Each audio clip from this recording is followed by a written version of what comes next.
Welcome to the Saturday night live stream for May 18th, 2024. And tonight we're looking back as we near the halfway point on the year and asking ourselves, is 2024 the year of hope or the year of disappointment? So, enough talking about it. Let's get into it.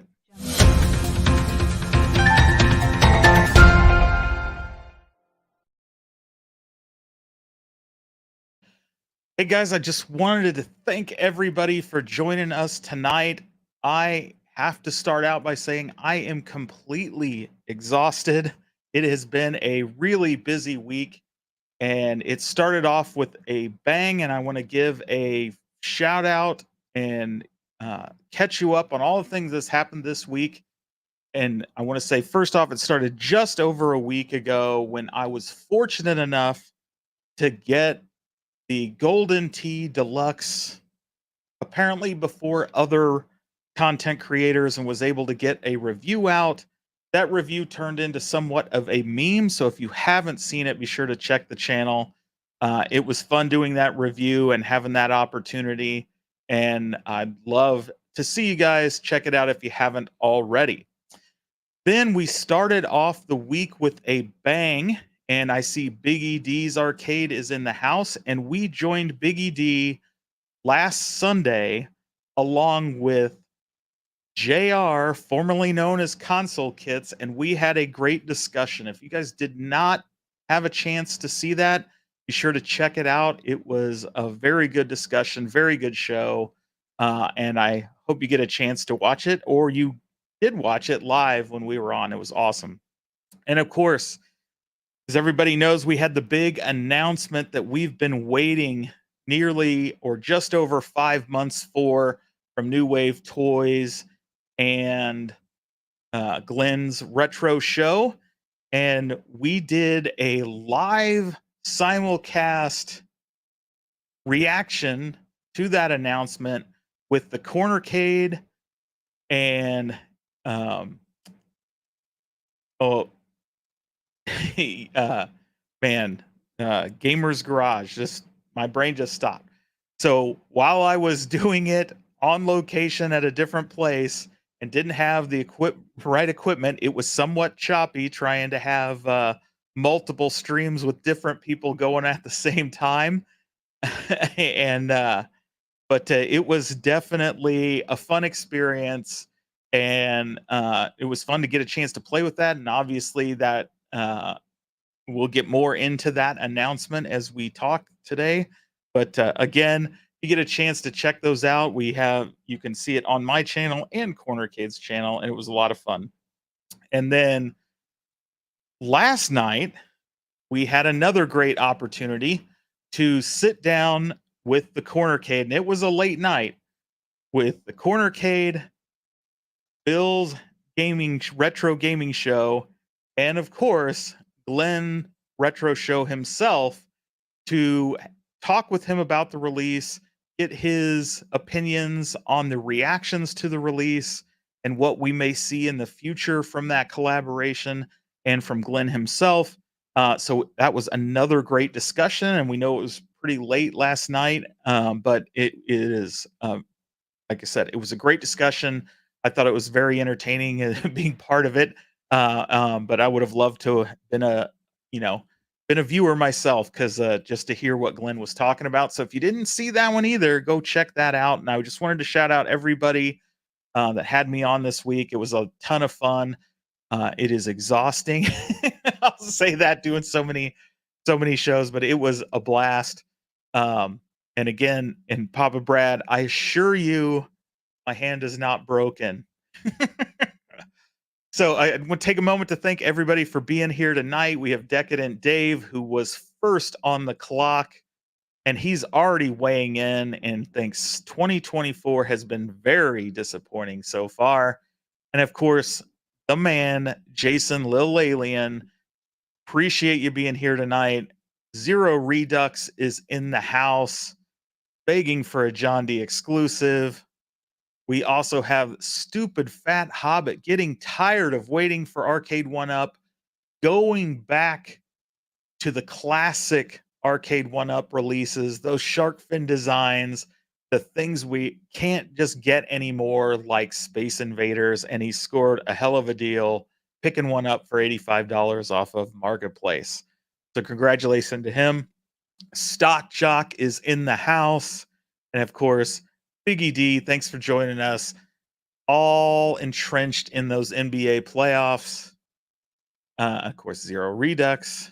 And then let's see, Stock Jock, Little Alien, and of course, Papa Brad stopping by, becoming the king of AtGames Legends 4K content. If you are a fan of that, and we will talk about that tonight, be sure to check out Papa Brad's Gaming. He is covering that thing, I think, in more detail than anybody, and so check it out. All righty. And Jay Pace stopping by. Appreciate that. Kevin Clausen, thanks for joining us. I managed to join Moat's stream right at the end when he had Be with the guest as his guest earlier this week. And all I caught was him cursing you out at your request. Very interesting. So there you go. And then Darth Penguin 66 says, hopefully New Wave Toys will be our hope going forward. And we'll talk about that as well. And say Stock Jock said, whoop, here we go. Stock Jock says, in discussion with someone to pick up 15 one-ups, most still in the box. Well, that is amazing and good luck. That is a huge purchase and hours of fun for you putting those together. Says Zero Redux says, I feel bad saying I was disappointed about New Wave Toys Golden Tee. Now that I know 3/4 competition is coming, only want not success. I'm assuming you're saying only want success. Let's see. Papa Bad with the big grin. Kevin talking about B's comments was pretty funny. Yep, there we go. New Wave Toys success, not success. Yeah, I hate those autocorrects. Like, I really hate chatting on my phone, but most of the time that's where I am, and it looks like I am an illiterate fool when I type on that thing because it changes everything. Let's see.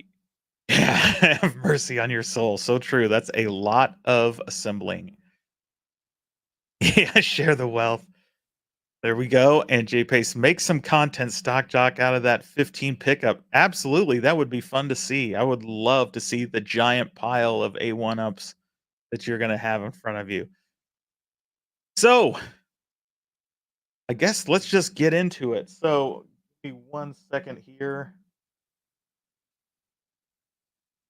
And why do you do this?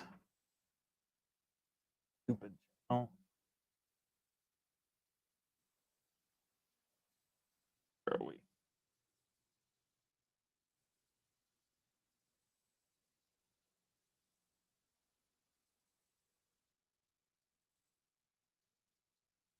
All right. I'm all over the place here. This is the one. All right. So I'm starting off throwing the first of several simple polls into the chat. And then we are going to share our screen here.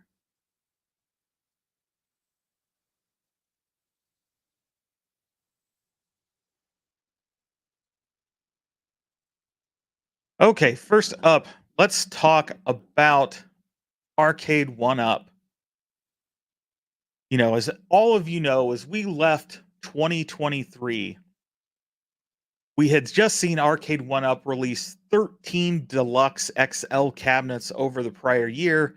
Basically, a year of rehashes with a couple new ones with Fast and Furious and Time Crisis.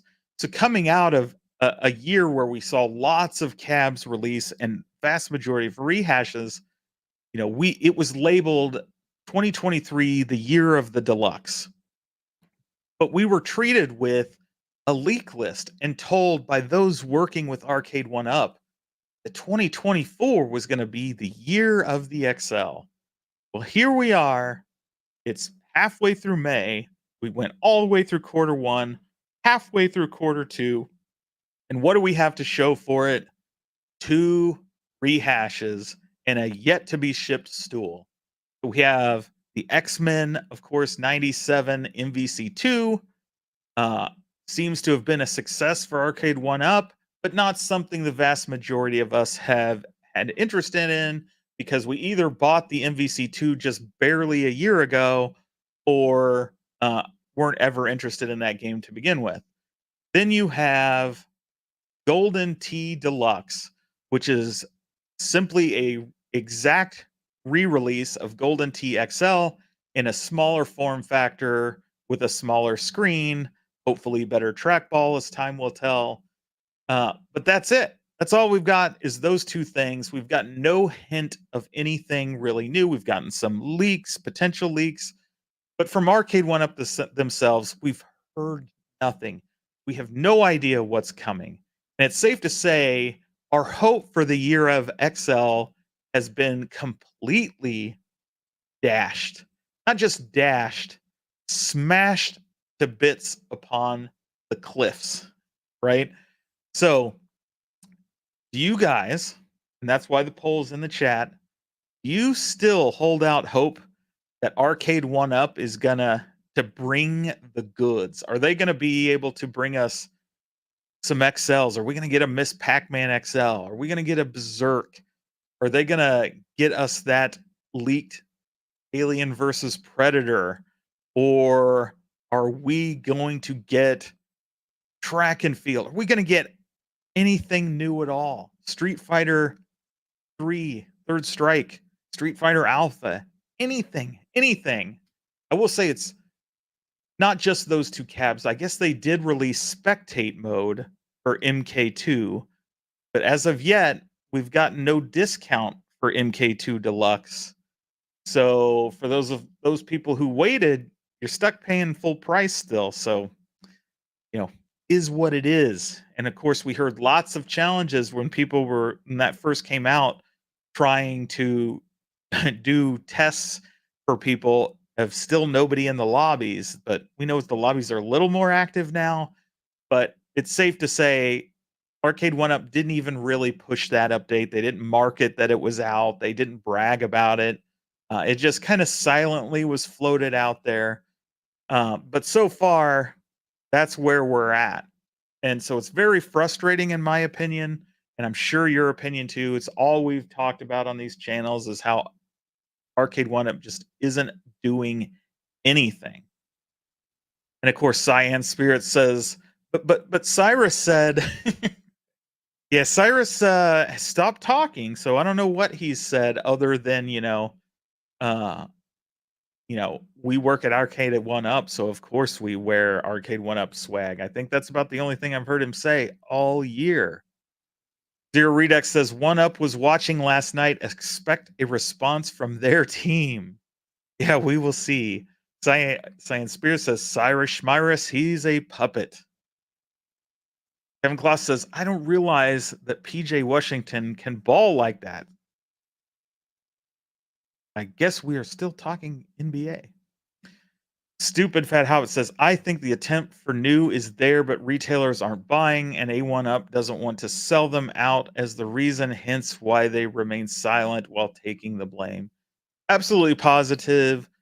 But you would think if Arcade One Up wants to satisfy their consumers and get things in the hands that we demand, they would figure out a way to do it beyond just the same old blaming the retailers for not wanting new games. But he's a vice president, referring to Cyrus. Cyrus has been immensely busy doing some rather innovative commercials. Indeed, they're out there producing daily Instagram reels, TikTok shorts. It takes a lot of time to put those together, to storyboard the ideas, find the actors within the headquarters to play the roles, go through shot after shot to get just that right content.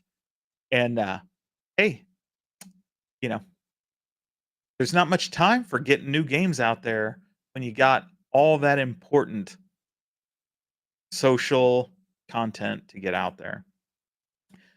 Jay Pace says, John D. Kenobi, you're our only hope. And I added the Kenobi, obviously. Thumper Squid's in the house and he says, I just smashed the like button like it owes me money. Appreciate that. Everybody give that like button your best Hulk smash impression.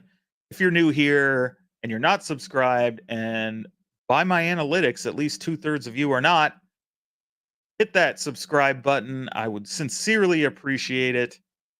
As always, you know the jazz, you know the deal. Everybody says it. Enough of that. Zero Redux says New Wave Toys should crush A1 up for their first commercial. Yes, indeed. Just like Apple. Kevin Clausen is an LOL. Intel Maxell multi rotors, the tongue twister. We work at Arcade One Up and we play with handhelds with no battery. But it's a work of art. Let's see. Stockjack says you would think that if they sold out X-Men 97 without going to retailers, then they should be able to bring us some new games without going to retailers. 100%. But I think they'll tell you they went to a retailer. I believe that was sold by through Spreetail via Amazon. So Arcade One Up didn't deal directly with Amazon, but they absolutely should realize they can and bring us those extra titles because, as you say, Stock Jock, they could distribute through Amazon and we would buy the crap out of them if they brought us the titles we want. But I'm betting whatever agreement they sign with Spreetail prevents them from doing that. Someday, maybe we'll get a chance to ask Cyrus that question. Carl O says A1 Up is gearing up for something. Just be patient. And then he, of course, has the tears laughing because that's what we keep hearing. You know, we keep hearing and we're holding out hope that maybe in June we're going to start hearing announcements for that Christmas season release. So, you know, that's where we get to. That's where that survey is. You still have hope for that release? Or have you just decided when it comes to Arcade One Up, it's a year of disappointment and we need to wait till 2025. We need to see what happens with the economy. We need to see what happens with the presidential election, with all the wars going on, and then Arcade One Up will just snap out of it and bring us what we want. Mike Hawkert says Travis is the only one affiliated with Arcade One Up like that I like. As long as he is involved, I'm holding out hope. But there's only so much he can do to steer them in the right direction. That's exactly right. And as he said recently on one of Danny's streams or the Cornercade stream, he has really not heard much from them on that front.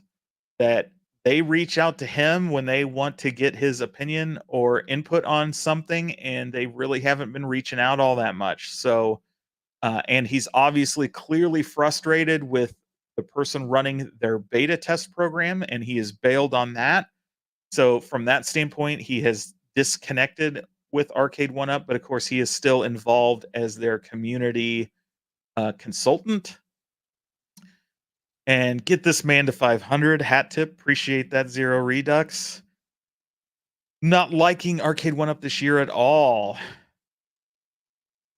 What did you think about Glenn saying New Wave Toys sold 50,000 Berserk cabs? So we will get into that in just a minute, but I will tell you that honestly probably doesn't surprise me. I think Shiloh did mention that as well. At least he sold, or actually, the Frenzy sold out, and they still had some Berserk. So I wonder if it was Frenzy that sold that much. The nice thing about that is, I think those numbers. That seems like a lot, especially compared to like Arcade One Up or something. You got to remember the price point. But yeah, 50,000 seems like a ton. And if they're selling that many of those boutique cabs, I mean that bodes well for future games, right? If they can hit those kind of numbers, maybe we're looking at finally being able to get to the big licensees like Disney and getting us some of those uh really top tier classic games like Tron and Star Wars. So lots of hope for new wave toys in my book, but we'll get into that in a little bit. And so let's check in real quick on our poll and see where we're at. So 84%, I'm just going to end this poll real quick. 84% says 2024 is the year of disappointment for Arcade One Up. So appreciate that, everybody. And I'm going to get a new poll going here. Give me 2 seconds. And we're going to leave Arcade One Up behind for just a moment.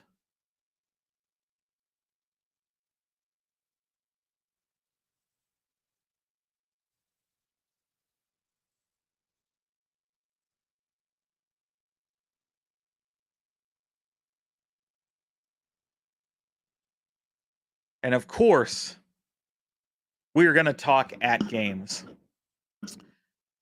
Can't really get around talking about AtGames.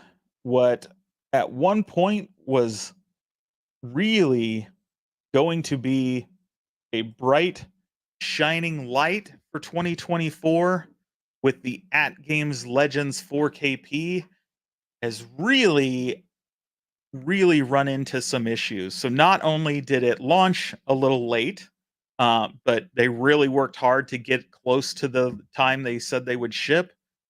But when they did ship, these Zen tables are shipping with flipper lag. So not only are you buying this premium product at a premium price, more expensive than anything Arcade One Up has ever released, and it's a subpar experience for the tables that I would venture most people are buying these things for. Now, I obviously I don't know that for a fact, but in my opinion, and because that's the decision I made, so clearly everybody thinks exactly like me. Uh, s- Haha, sarcasm. Um, we really bought these for that Zen experience. Sure, you could have done that through OTG, bring your own game kind of thing, but it really was, hey, this makes it really easy. I can spend $5 here, $15 there, and add these tables, these replicas of real games or IPs that we're never going to see somewhere else, and really have that fun experience in addition to all the other games that AtGames has released over the years. And so everything is about these Zen tables. So not only were we treated with flipper lag and the frustrating ones, we're still coming out with new games constantly at this point with Zen tables. Like the last 2 weeks, we've had one every week, and we got Twilight Zone coming up this Wednesday. Star Trek: The Next Generation, just came out, but then we've got the pinball pack of Godzilla versus Kong, another great set. But there's flipper lag.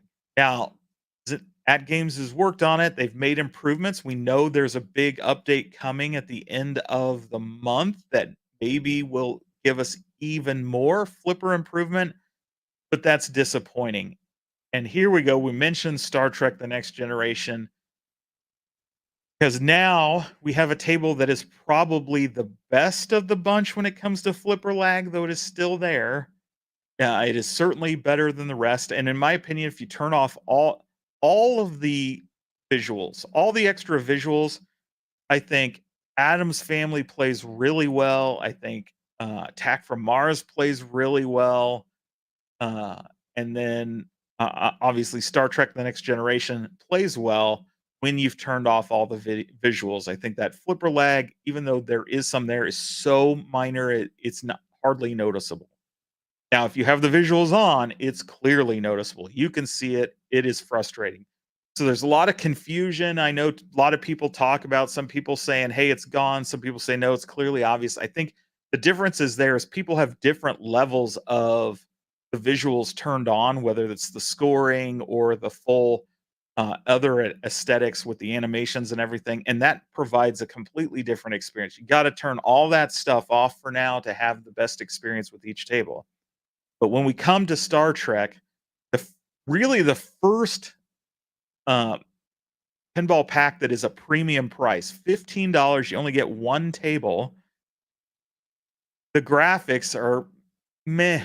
I mean, they look okay, but they really look like they're 1080p. Um, and it's nitpicky, but it's there, right? It's clearly not been upscaled properly on the textures to give you that really good, crisp look. I do have a community post on my channel where I side by side it with the exact sections from uh, Attack from Mars. If you're interested in taking a look at that, I think that shows kind of that difference. There's some confusion from people I've seen. The rails in not the the piping, the wires, the metal wires for the ramps and tubes and stuff in STNG is galvanized, so it has a nice texture on it. It looks well, as opposed to Attack from Mars, which has a smooth metal texture. And so a lot of people are confusing that, saying jagged edges. You don't see too much of the jagged edges. It is about the blurry imagery, the not crisp lines that you see there. It is minor, but it's there. And so that's a disappointment. So when you look at this, right, I think lots of mixed feelings on AtGames. I saw somebody ask, do I am I disappointed in my purchase? Do I regret my purchase of the 4KP? And I will tell you right now, I don't. I do not regret it at all. I think it is a really great product. I'm having a lot of fun playing these Zen tables. Um, Even with the flipper lag, I'm having a blast. But they've still gotta get it fixed. If they can fix it, I'll continue to buy every single one that comes out. We've got those 14 new tables coming. Some of them I have 0 interest in, but if they actually get this flipper stuff worked out, get the quality of the graphics worked out, I'll still buy them all to support Zen and AtGames because I want them to release even more of these tables beyond that and that 45 commitment. I want more recreations of those original tables that I will never ever go out and buy at 7, 10, $15,000. It's never going to happen. And sure, I could go build a PC and stick it in there. I actually have one. It's just so much, it takes a lot of work, takes a lot of tweaking. It's just I want something that's plug, play, and easy. And so I hold out hope that they'll get this solved because I really want that Universal Classic TV pack with Knight Rider. I really want Chucky. I really want the thing. I'd love them to see them bring more of the Pinball M stuff in. Even though those aren't really recreations of original tables, they're great themes that we're not really going to see anywhere else. But I want those classic things back and be able to play them on this table. And so I'm enjoying it. Like I said, I think if you turn off all the visuals and have that real original table there, which is the one I wanted to play anyway, it plays really well in my opinion. Now, there are issues, and I'm not going to say it's perfect by any means, but I'm right now, me personally, am satisfied. But I know there is a ton of disappointment in this community. There is a ton of people that are truly concerned about this, wondering if it's even possible. And I think AtGames and Zen may have shot themselves in the foot going out and telling people they're working with Epic and Google because it sounds like they've given up and are kind of trying to point the blame at somebody else and saying, hey, we're doing that. Now, I know that's not what they meant. They meant that they're basically trying to cover every single base, all their bases as possible to get this thing solved because they're that serious about it. And I believe they are. I still have hope that they will get them solved. So that's where I'm in on this. And let's see. Zero Redux says if they gave a shit about HD, people they'd be killing it. Voting disappointment. Yep. They do keep saying, they have released the I don't remember what they were called. The Revolution packs, I think that's what they were called. All those games that they had done pre-orders long ago that finally came out. Of course, you didn't get all the tables they originally promised. Several had to be removed, but at least they did come out. So there's some new tables that HD got that I don't think are available on the 4K. And obviously they were promising the rare tables later this year. And I think there were a couple others which I don't remember off the top of my head. But yes, they're not going to give you the Zen. Um, I would imagine though, eventually those are going to come. I realize these Zen tables are at 4K.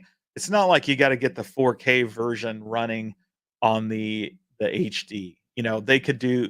We know they're doing these tables on what um, the Switch.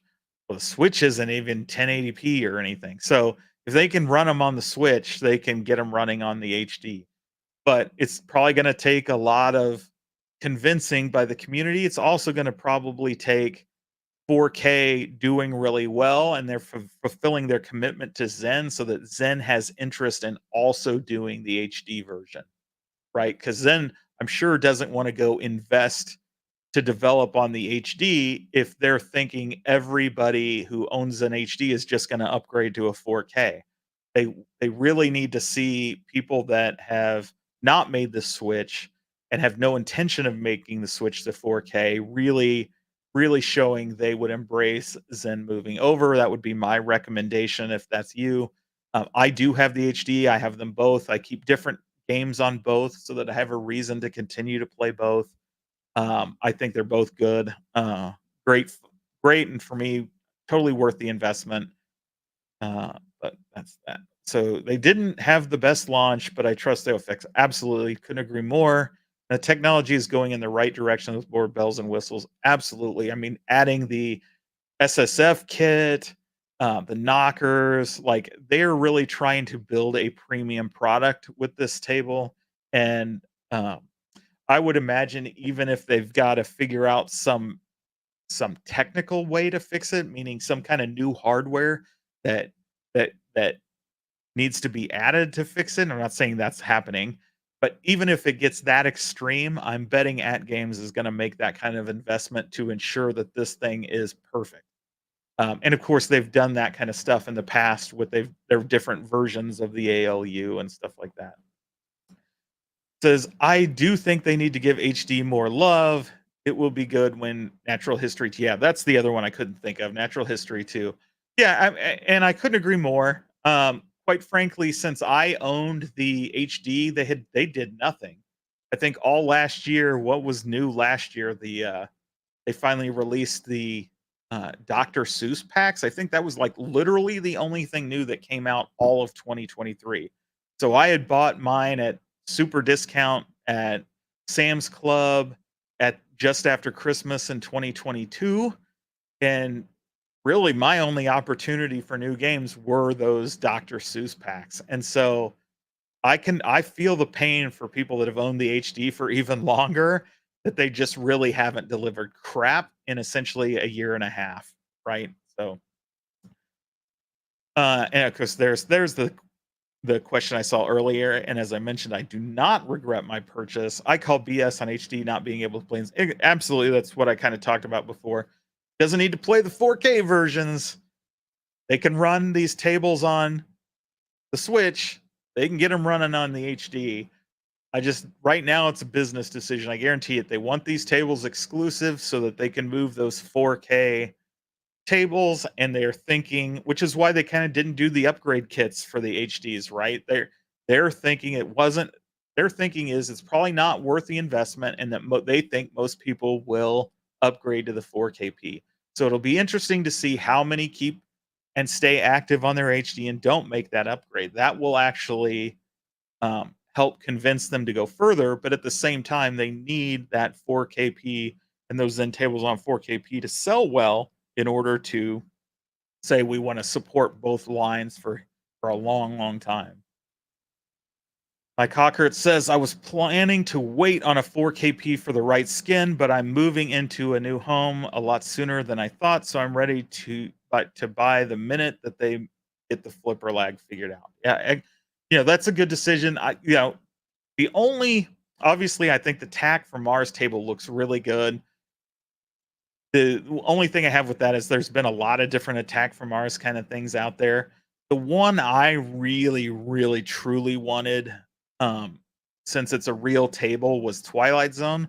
But now that we know that that pack comes out Wednesday, they're not doing a skin for that unless they do it way later. I think they're gonna reserve it's been a while since they announced any new skins, so I imagine they're gonna wait for quite a bit more, or they're just since they don't do pre-orders anymore, they may end up just randomly dropping a whole, 4 or 5 new skins on us, who knows? With Chucky and The Thing and all those, maybe we'll get surprised with some kind of Back to the Future skin. Who knows? Um, but it should be exciting, with those when and if they do release new skins, because for the most part, I think the skins all look great. I think even the Kelvin timeline one, though the mismatch of the colors on, having full color on one side and a stylized color on the other is a miss.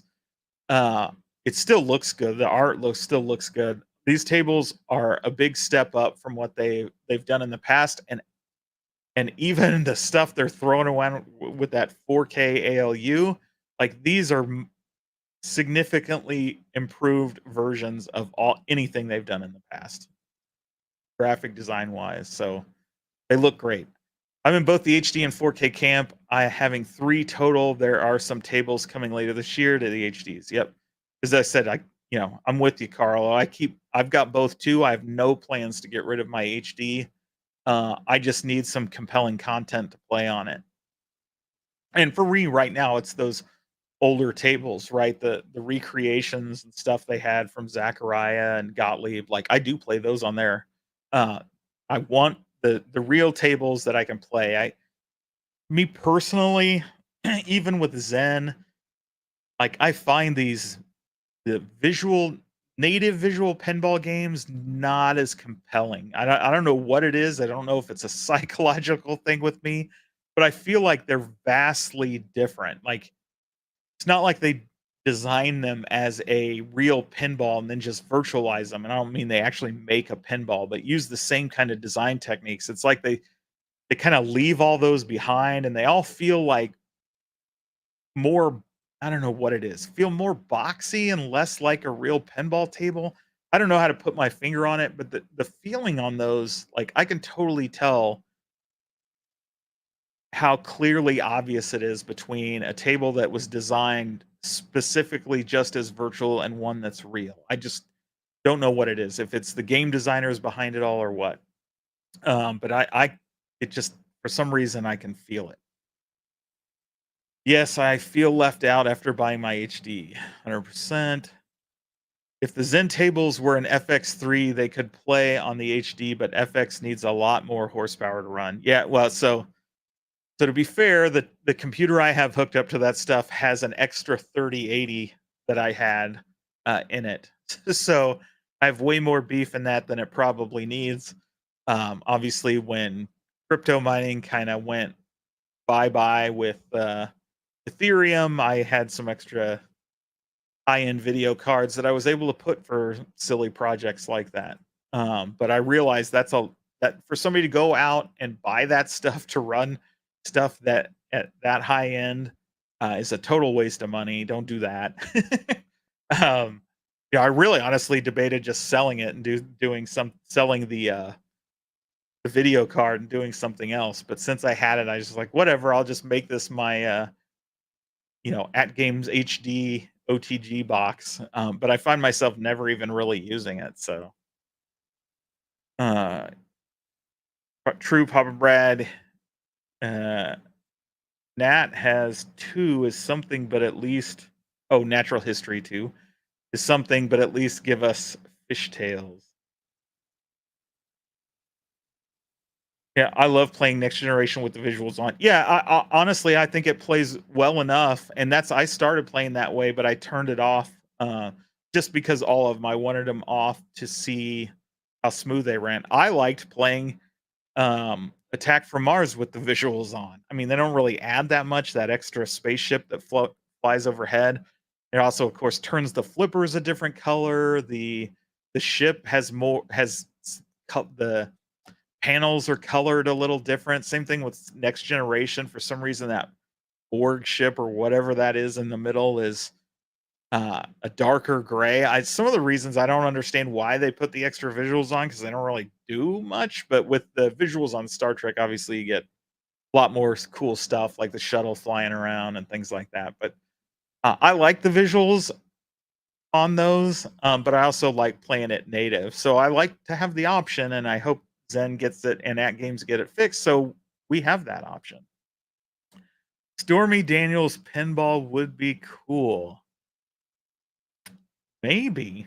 I have a feeling it would say, you scored, or it'd actually probably say you didn't score, and then later would tell other people you did score. I don't know how that works. And then you gotta have a third person actually paying for you, and then you pay that other person later. I don't know how that works. TNG looks a lot better on the gaming PC. Attack from Mars native holds up to the Steam version. Interesting. Next generation better than the Kelvin timeline. Think it easily 3 times better. It's is so fun. So I own the Kelvin timeline tables. I bought that pack when it came out. The DS9, Deep Space Nine, Kelvin timeline, and what was the other one? I can't think of it off the top of my head. Oh, Discovery. I played each of those tables one time and never gone back to them. But I've played TNG over and over several times. I still play the crap out of Attack from Mars because it's going to kill me. I'm going to get on that top 10 one way or another. Um, Next generation is really hard for me. I don't know what it is, but it drains like crazy. I was so happy to hit like over 600,000 the other day.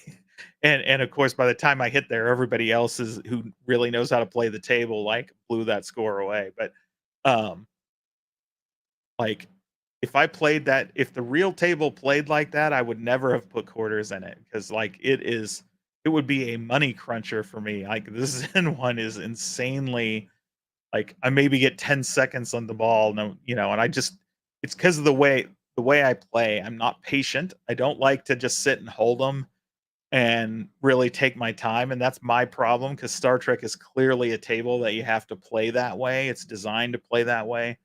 Um, the shots are there and they're not is if you play patient and take your time to aim and hit the shot, they're actually fairly easy to hit the targets as opposed to other ones where if you do that, there's still a lot of challenge to them. But I'm not patient enough. So I slap that ball around trying to hit them at full speed and it just will hit something that knocks it straight down the middle and there's no stopping it. And it's just so frustrating. But it's probably good that I keep playing it so that I learn patience with this stuff. I know it is top priority for AtGames. Oh yeah, absolutely.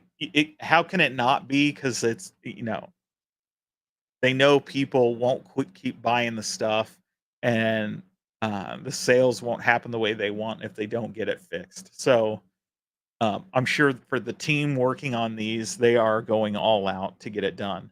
Um, the other nice thing it's good to see Zen is continuing, as they do developing tons and tons of new tables. Like every couple months, they're releasing new, and I loved seeing on the coming soon list some of those brand new tables already making their way to AtGames. I think that's awesome, and it could mean in the future we may see simultaneous releases, which would be fantastic if they get this thing working right. They have top men working on it. Top men!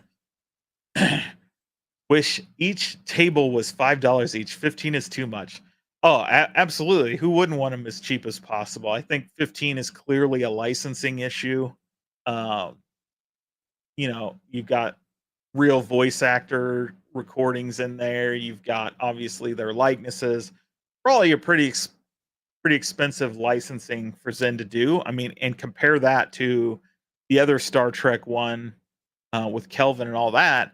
The $15 got you all three of those tables, and that's because it's not a big deal. So they've got to give money to with this one. They're giving money to Williams. They're giving money to Star Trek. They are Paramount, whatever. You have to do all those things. So you can imagine it is a more expensive table to do. So the price was up there compared to the rest of them, but um, it is also a case of it's Star Trek TNG, so they can charge a premium because that tends to be Trekkie's favorite show. series. Zen has the tables we want. They just need to get them optimized. 100%. Come in. Let's see. Hello, all. I'm here for the Saturday hatred, and we have tons of it. So let's see. We've been talking through these a lot. Yes, or give me a big discount, which I would not count on it. Um, AtGames really doesn't do big discounts. I know occasionally you'll see they're weird, like you can get 17 and a half and three quarters of a third percent squared to the cube. But when the big discounts for AtGames stuff came out, that was really like Sam's Club doing it. So um, might have that opportunity if these start showing up in Costco's and Sam's Club. If they bite on these 4K machines, you may have the opportunity. But I think if you're waiting for AtGames themselves to do some kind of blowout, you'll be waiting a long time. Problem is comparing Zen FX native tables to Magic Pixel in regards to flipper lag. You have to compare FX to FX Steam. Agreed. On the other hand, I've kind of said this in other areas. At some point, you got to wonder if it wouldn't be worth subcontracting with Magic Pixel, giving them, hey, here's the light, the right. Can you rebuild from the ground up using your engine uh, to get it there? Right. I'm sure that would drive the cost up. It would be expensive. They'd probably have to work out some of their contracts to let them do that. And of course they would have to uh, you know, put their ego aside, Zen would, and say, we realize we can't solve it. We need help. We need somebody to kind of do it for us. So it's a tough road, tough way to go, but clearly Magic Pixel knows how to develop for this system and do so where the things look good and play good. And I'm sure they could recreate these from the ground up and have them working great in that engine. The problem is getting the Unity engine working on the Android. The way it's just written, I mean, of course, that's what we're hearing. The way the Unity engine works on Android, it's really built for an Intel chip, not an ARM chip or whatever, and so it doesn't process the same. Problem is comparing Zen. Yep. Okay. There's the big discount.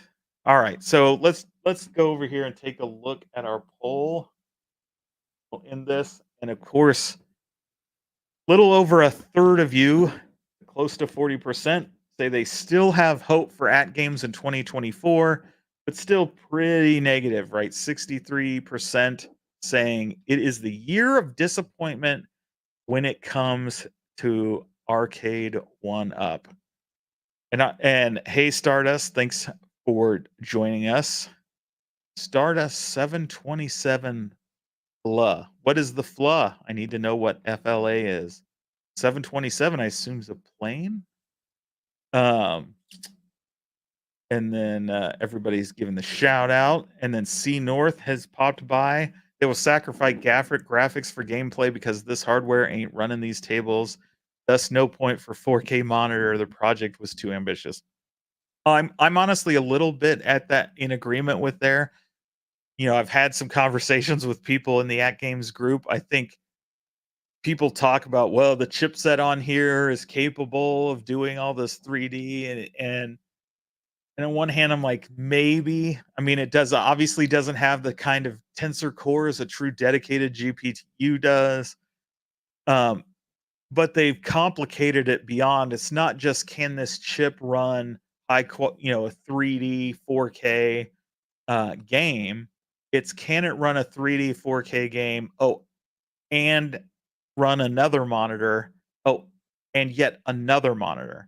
So we need you to run 3 monitors simultaneously, one of them in 4K. That's where you see a real drain in computers' ability to do these things. Like if you have a modern GPU, a 3080, a 4080, 4090, whatever, when you have multi screens running, it absolutely will work. I mean, those are powerhouse GPUs. But when you take out those secondary monitors, the second and third monitor you have, you will absolutely see your frame rates go up. And so here you have AtGames kind of doing these high frame rate, trying to get these high frame rate, high graphics tables running on this chip and asking the chip to keep those other screens running and updating and moving. It's a lot of processing power for one of those little chips. I think if it didn't have the 3 screens and maybe used a completely different, um, board and, even compute to do the other 2 screens, it may run great. But of course, we'll never know that because it's, not designed that way. But again, looking for a hardware fix, that's something I would look at is how do you decouple that? How do you add secondary compute to run those other screens, offload that load so that the main chip doesn't have to take all that on. Natural History 2 and 3 and Rare Packs all announced 1 year. I agree, C North. So lots of good conversations going. So let's jump into the news everybody's been talking about the last few days. And let's throw up another poll. Don't throw up. Let's put up another poll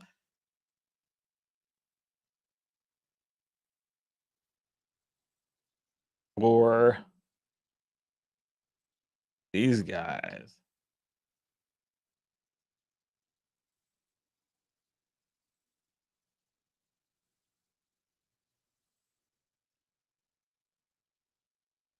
That poll has started, and let's get to the goods.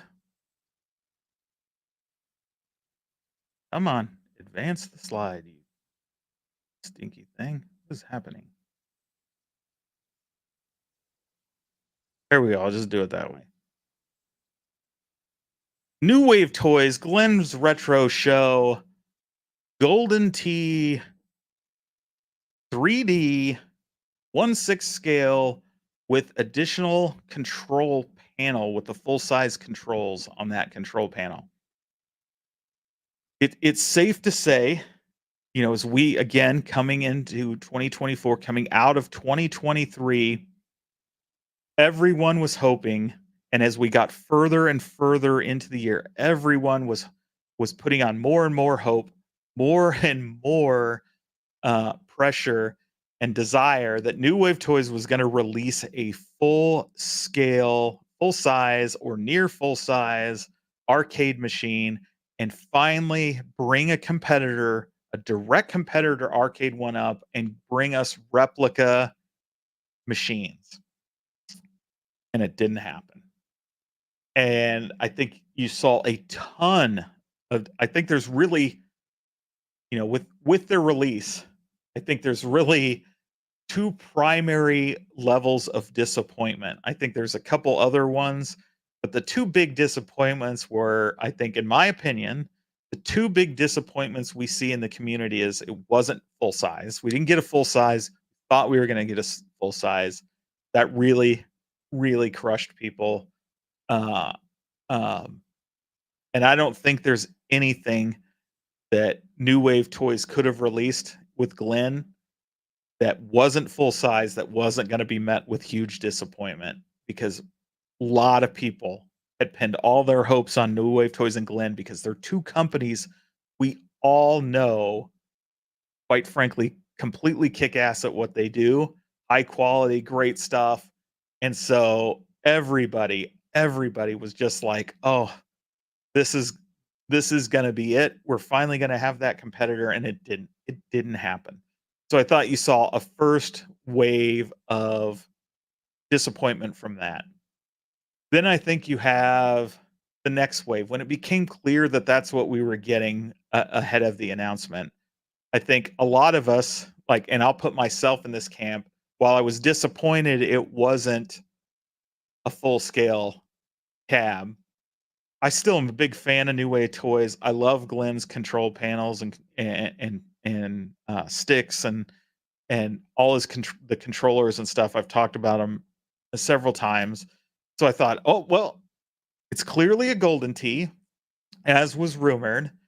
So we're gonna get Golden Tee 4 because why would they release the same stuff Arcade One Up has put out 3 times already? We're gonna get Golden Tee 4. And so for me, that's where the disappointment on this announcement came in is when it came out and it's the same 6 games that I literally just bought 2 days earlier. Yeah, I literally just bought that cab 2 days earlier. So it was like, while I love the look of the thing, the games are holding me back because I will never play it because it'll be way easier for me to just go over and flip on the arcade one up and play them over there, right? So, uh, having said all that, I do think it is a good product. Like I've said it before, I said it to Glenn, I've said it to other people. I think this is great. I know Golden Tea is hugely popular.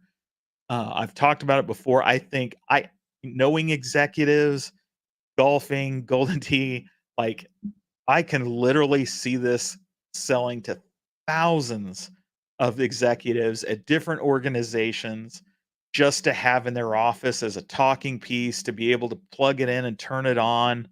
I can see it happening. The big challenge for them is how do they get it in front of those guys and gals.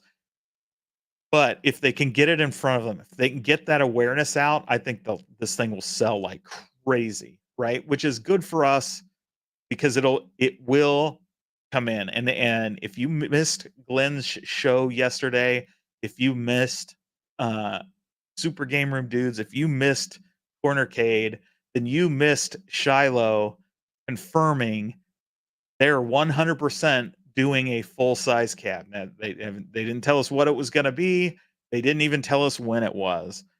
Glenn kinda speculated it'd be a year or 2 years out based on all the other projects they're working on. Um, but but Shiloh confirmed 100% they are working on something to take Arcade One Up on directly. We will just have to be patient for it. So that's a that should hopefully give a little hope. I mean, as I mentioned before, I'm not a patient man. So, I don't wanna wait 2 years, so that frustrates me, but at least we know there's a commitment there that Shiloh is committed to doing that and bringing that forward. So until then, we have an opportunity here for Glenn and New Wave Toys partnership to bring us more 1/6 scale cabs that are actually playable, right? We've all kind of talked about this. We buy these things, we want to see them working, but we probably really don't play them all that much. Maybe a little when we get them, maybe a little, here and there. But for the most part, you're not hunkering down playing it. You're probably not plugging in HDMI and playing on those little tiny controls. But if you turn that around and you have like what we have here with this Golden Tee, where you can wire this thing up to a TV and play with a wireless control deck that you can have the real controls, probably more opportunity, more likely you're actually going to play these things and they're not just a replica sitting up on a shelf all the time. I don't know how much more, but it's certainly a positive. The other thing Glenn mentioned that I think is worth everybody knowing is that uh, the way the control deck is designed, it should absolutely work on a PC and other devices. Simply should show up as a mouse and the buttons on a mouse. So if you think about that, you know you may not have Golden T4 on this box on this replicade, but betting you could figure out a way to get it to run on your computer, and then you can use Glenn's full-size trackball to bring yourself that experience, or better yet, build your own cab or convert an Arcade One Up uh, Golden Tee XL cab to run Golden T4 with the better trackball and everything. And I also want to say and be clear that Shiloh did say they originally started out doing Golden T4. That was the game they wanted to bring, which they just couldn't get it working with that hardware and that technology. And while I'm disappointed that we didn't get that game as part of this deal, I have to say I appreciate the transparency and the honesty. And what more important is that means that um, innovative technologies didn't lock that license out, that they were willing to license that game to a company. So there is hope that we could get a Golden T4 at some point in the future. And that fills me with a lot of excitement because obviously I don't want to go pay 2 grand for one. So I would love a 3/4 scale or XL size Golden T4. That's the Golden T for me, and I think for most people that has real nostalgia. And like I said, I think that New Wave Toys will sell the crap out of this, but obviously, I think there's a lot of disappointment based on the size, that it wasn't a full scale, and that the game lineup, while we do get 6 games, is the lineup we've seen on 3 other products, and 4 if you count the ALU, because you can play these same games on the AtGames Legends Ultimate, which probably means you can play it on the Legends Ultimate, whatever what's the deck called? I can't think of it off the top of my head, but you can play it on there too, right? Because it's the same experience and hook it up to your big TV. In fact, I think I heard Carl, uh, Detroit Love say he does that already. So there you go. So what do you guys think? Uh, 2 years is a deadly timeline, 100%. Or KC, thanks for joining. New Ways Toy GT combo, a $200 42-inch TV, and about $200 in work from GI Joel, and your favorite art printer equals full size golden tee for under $1,000. Indeed. I will say you'll have to probably strip the Glenn's controls out of the control deck. The control deck is only 15.2 inches, which is not full size. The controllers themselves are full size. The deck itself is meant to be something that is um, s- uh,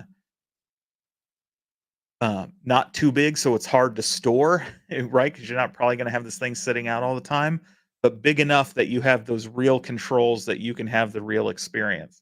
And so it's kind of like the best of both worlds. So if you do a conversion, you've got this cab with the great parts in it that you can then cannibalize to build out that cab. So great project, as with all of Glenn's stuff, really leads to making great project cabs. 399 isn't terrible.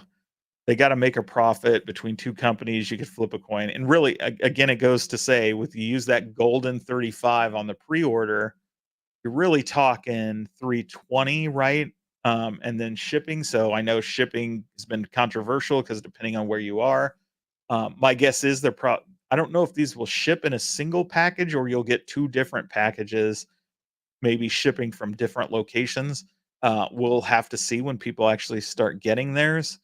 Um, but I think that probably goes into it, drives that cost up a little bit. But we've seen shipping anywhere from $23 to over $80, and of course, you Canada folks, is what it is. Move if you want to save on shipping. Just kidding. I want to see the menu and how the games play. 100%. Um, to be honest, I'm sure they'll be able to make them play fine. It's not a powerhouse of a game to make the old ones run. Or I know it calls it 3D, but it ain't exactly. Uh, this hopefully puts pressure on Came Up to add more features to their Golden Tee software if they want to be able to continue to do future runs of Golden Tee. To be quite frank, uh, in my opinion, I don't think this. I think I think Arcade One Up probably breathed a big sigh of relief, and quite frankly, they probably breathed that sigh of relief when they talked to AtGames a long time ago, right? Or not AtGames, sorry, when they talked to Costco a long time ago. I think Costco probably told them what they were in discussions with New Wave Toys, and Arcade One Up kind of said, "Oh, whew." Yeah, I think Arcade One Up would have been scared if they did Golden T4. I think they would have been, "Uh-oh," you know, but releasing the same games they have, because the arcade one-ups have 2 more games on them. You got the Shuffle Shot and, what is it? World Class Bowling. Um, got 2 extra games that you just don't get on this one. Um, so, uh, I don't know if this is the shot across the bow Arcade one-up needs. Um, they need something that's truly gonna to outdo what they're doing and put pressure on them. I think if I were a betting man, Arcade One Up's pretty happy with their position on Golden Tee right now because they're gonna have it in many, many retailers. And, as of now, we haven't heard an announcement that these are gonna be in a retailer. I know Shiloh is continuing working on that, and I hope we do get to see that because 'cause I'd love to see these start coming to retailers. I hope he looks at beyond just the big guys and looks at, uh, things like toy, toy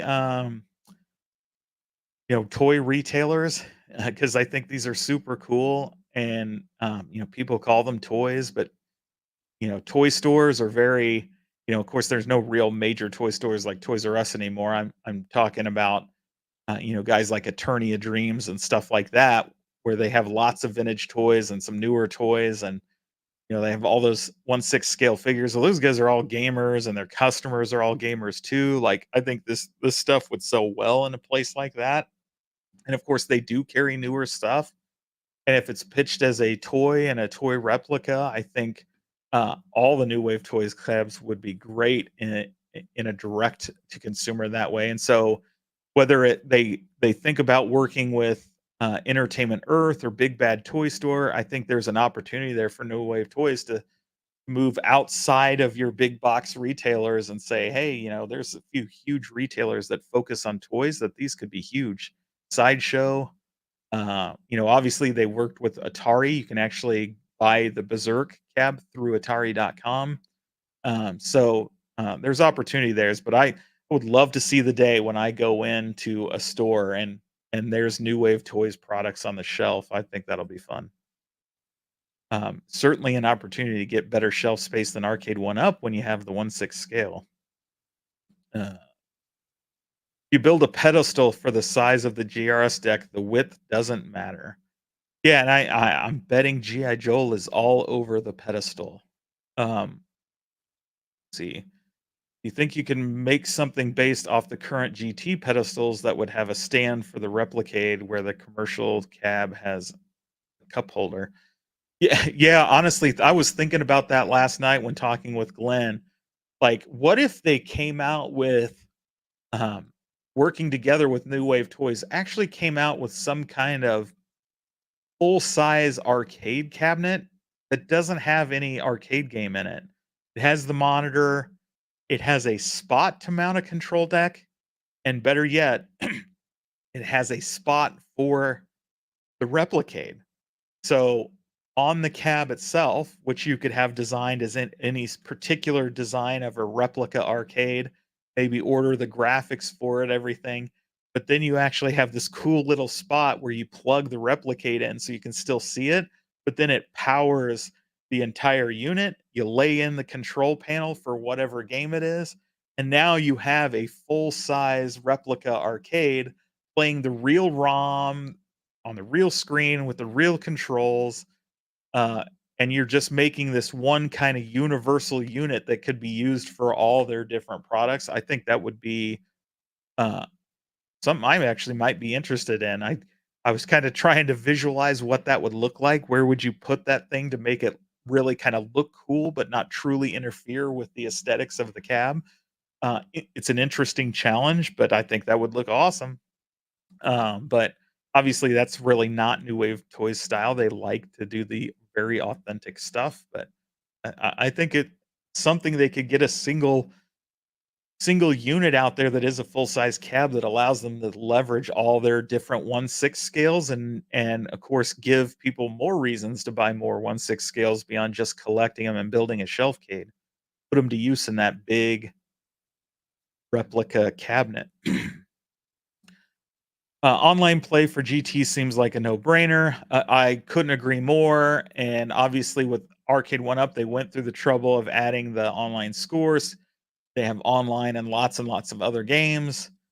Uh, to me, you have to wonder if that's not restricted by licensing. But hearing uh, Golden T4 is up for licensing, then maybe that's not the case, and it's just Nobody's putting the work into the cost in to do it. It seems like a miss if that's the case, but yeah, it's a no brainer. People talk about the fighting tournaments. I'm telling you, you had the Golden Tee online tournaments, you're gonna have more people in this community, I think, participating in those than in the fighting tournaments. Because you could do all kinds of things, right? You could do scrambles, you could do spec uh, regular tournaments, you could do all kinds of crazy stuff, right? And, when you have online play, uh enabled. So, I would love to see somebody do that, and it was very disappointing to me that the Golden Tee Deluxe didn't add that. There was no extra value other than getting a better looking screen that just happened to be smaller. Uh, let's see, I assume New Wave Golden Tee doesn't have leaderboards. I don't believe so. Typically, I don't think these things have any kind of online capabilities, right? They're there to play right there with yourself or now with the control stick with your friends. So you'd be left with the leaderboard on your own game. Take Two Entertainment needs to make a custom roller controller for their PGA 2K23 bundle with the game. It would sell like hotcakes. It says, I thought the community thought the couch was terrible. Is it now cool? The couch. I assume you're calling this the couch cade. It's like a couchcade. Uh, look, this product is not for me. Like I said, uh, you know, it's I I the versions of the games I don't think are great, and I just bought them. They're passable. Uh, but this is not, in my opinion, the Golden Tee people have nostalgia for. It's Golden Tee 4. That's when Golden Tee became what we know it today, really. And I don't want to even say today because it's not like I play the new one. But all the features, it had much improved graphics. The backspin and the flyover are absolutely critical in Golden Tee. Missing all that, right? By the time you got to the second Golden Tee 4 is when they added online tournaments. So that's really when that game really started to take off. And the earlier ones were just kind of so-so, in my opinion. They're fun. They're golf. I mean, I think all golf games, if you're a golfer or even just a fan of golf games, are fairly good. I don't want to say like these games are terrible. They're absolutely not terrible. Um, they're just not as good as the Golden T4. Uh, see. That could be a cool idea, just possibly limited market since oh yeah, 100% very limited market. It would be basically home arcade enthusiasts, and then even then, it's the ones that are buying both home arcades and replicades. It's a niche, super niche market. Like it's just not going to be a common thing. It's something you'd probably want to do strictly as New Wave Toys does with only pre-orders, and probably tell people flat out it's got to hit X number like a Kickstarter or we ain't doing it. Big D says it is a couchcade. It is. They should have offered licensed stand you can buy with it.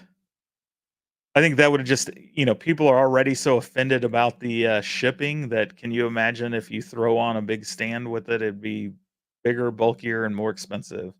And Mike Cocker's absolutely I'm have no doubt you're gonna have G.I. Joel, Buy Stuff Arcades, all kinds of people coming out with, um, pedestals to just slide this thing in.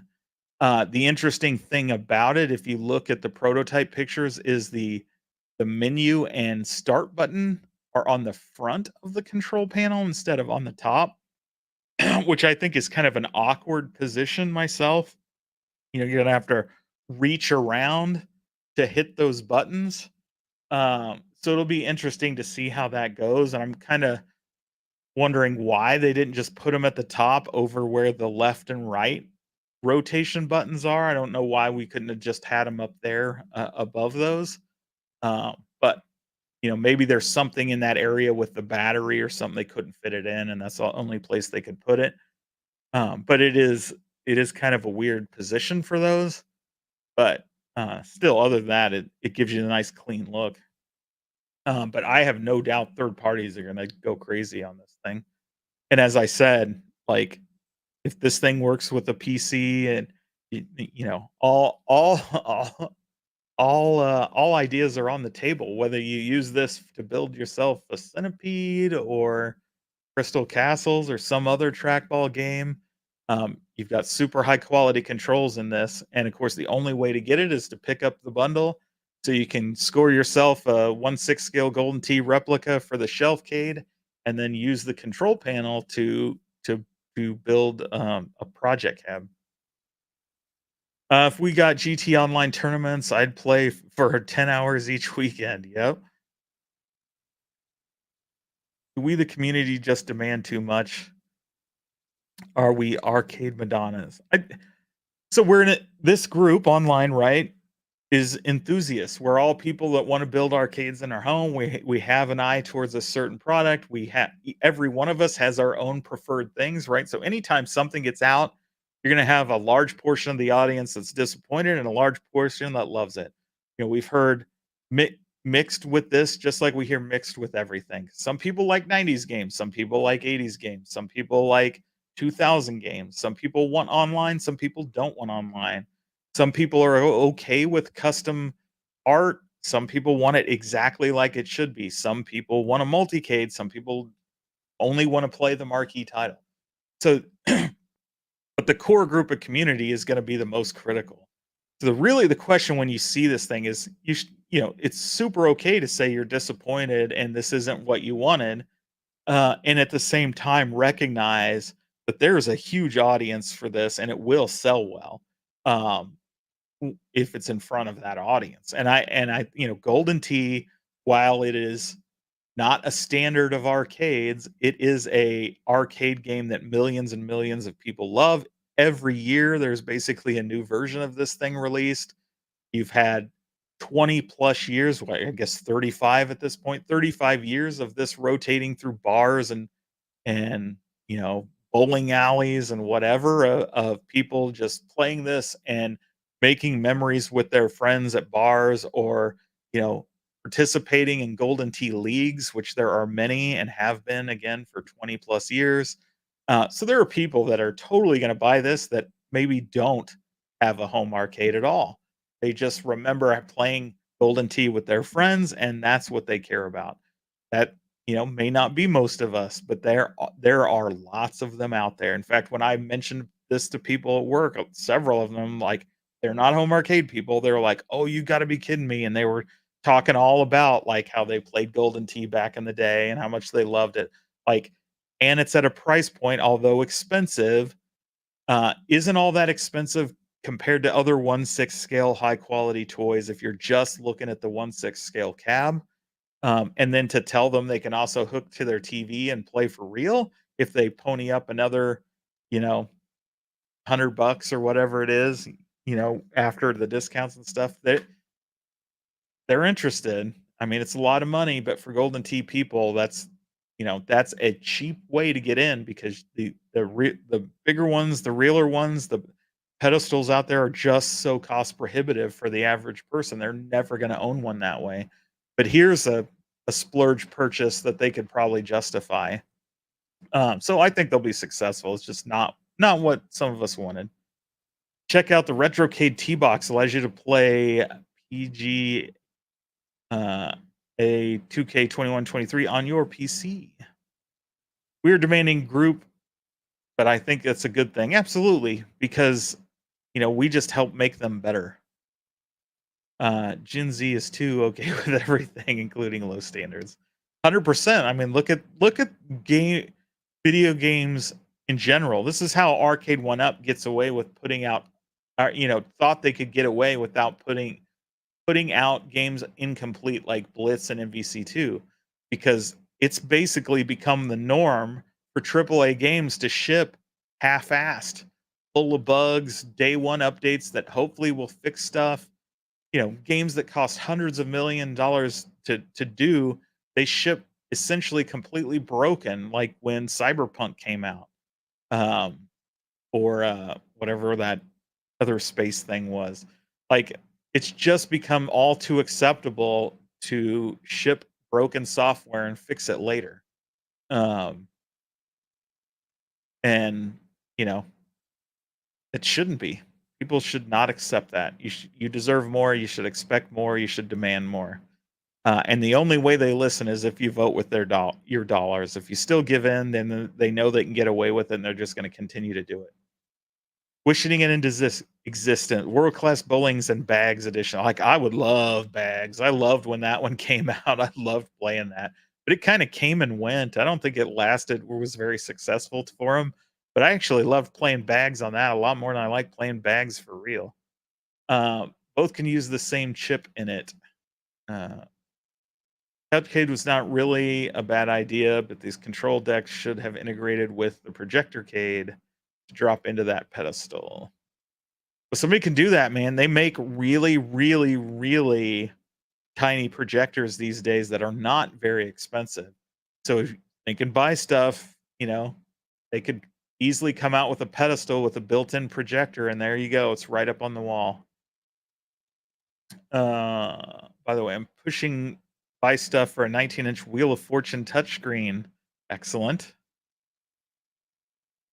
I'm hope wow, a 19-inch touchscreen. That I was thinking you would just go up like to 17, just 19 is even big. I wonder how much cost that adds. Interesting. Uh Hoping for rare 70s, early 80s replicades. Yeah, you know what would be cool? I just watched Patman QC does documentaries on arcades. He just did one on Galloping Ghosts and all the one of a kind arcades that are at Galloping Ghosts, and some of them have never had ROM dumps made of them. How cool would it be if he could get if Shiloh and New Wave Toys could get a license for one of those games that really has never really ever been released? I think that would be sweet. Maybe Narc with that finished helicopter level, or the Beavis and Butthead, you know, while we never played it, it's those things of legend that would be cool to have one in a 1/6 scale. Something maybe they could collab with Galloping Ghosts and the original creators of to produce would be pretty exciting and a great collaboration. I'm for it. Zero Redux, though, doesn't have lights around the monitor surround. They all had the parts necessary to succeed. They just didn't mix and match them right. Indeed. Starfield had bugs. Redfall was a completely unplayable. Yep, it's just the norm. There hasn't been a decent version of Madden, if you're a Madden fan, in a long time. They just keep crapping out the same thing, full of bugs, textures from super old versions still in there. Like it's crazy how half-assed these big companies are, and people just keep handing them $70 every time a new version comes out. It became Target Toss. Good to know. It's unfortunate that New Wave Toys and QA prices keep going up. I understand the reason why, but it's much easier to impulse buy them when they are onto. It's true, but we have to recognize that inflation is what it is right now, and it's shitty, and it keeps going up. I mean, look at fast food, man. McDonald's, I think they did the analysis. It's up 100, 200% depending on what item you're looking at. Inflation is insane.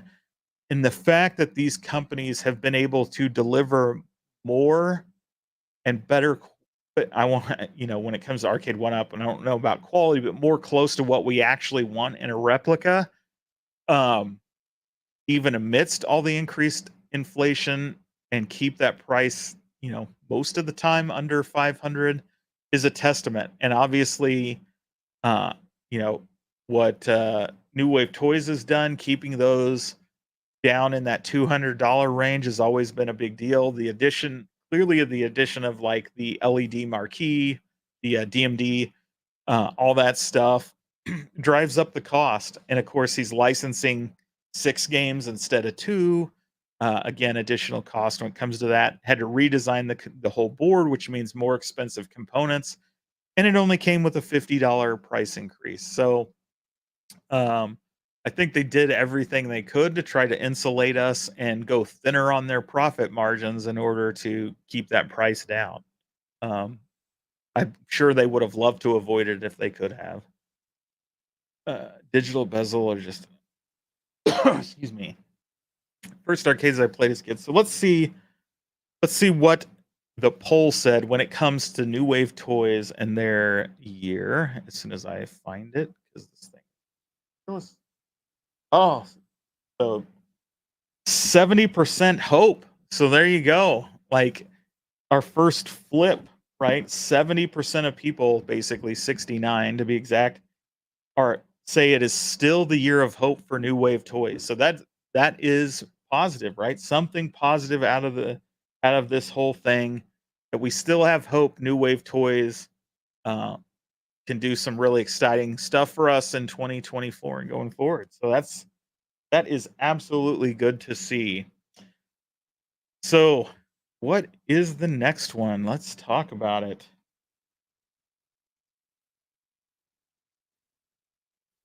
All right, where did you go? Where did you go? Where did you go? John D.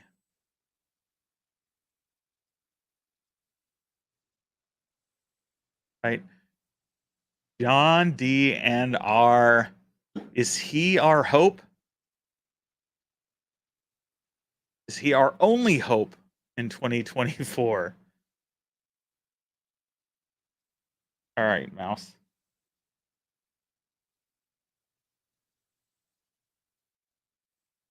And of course, I gotta move my face around here so that we can actually take a look at this glorious, glorious picture.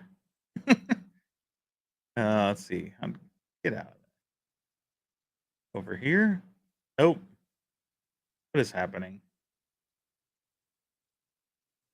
There we go. That's better.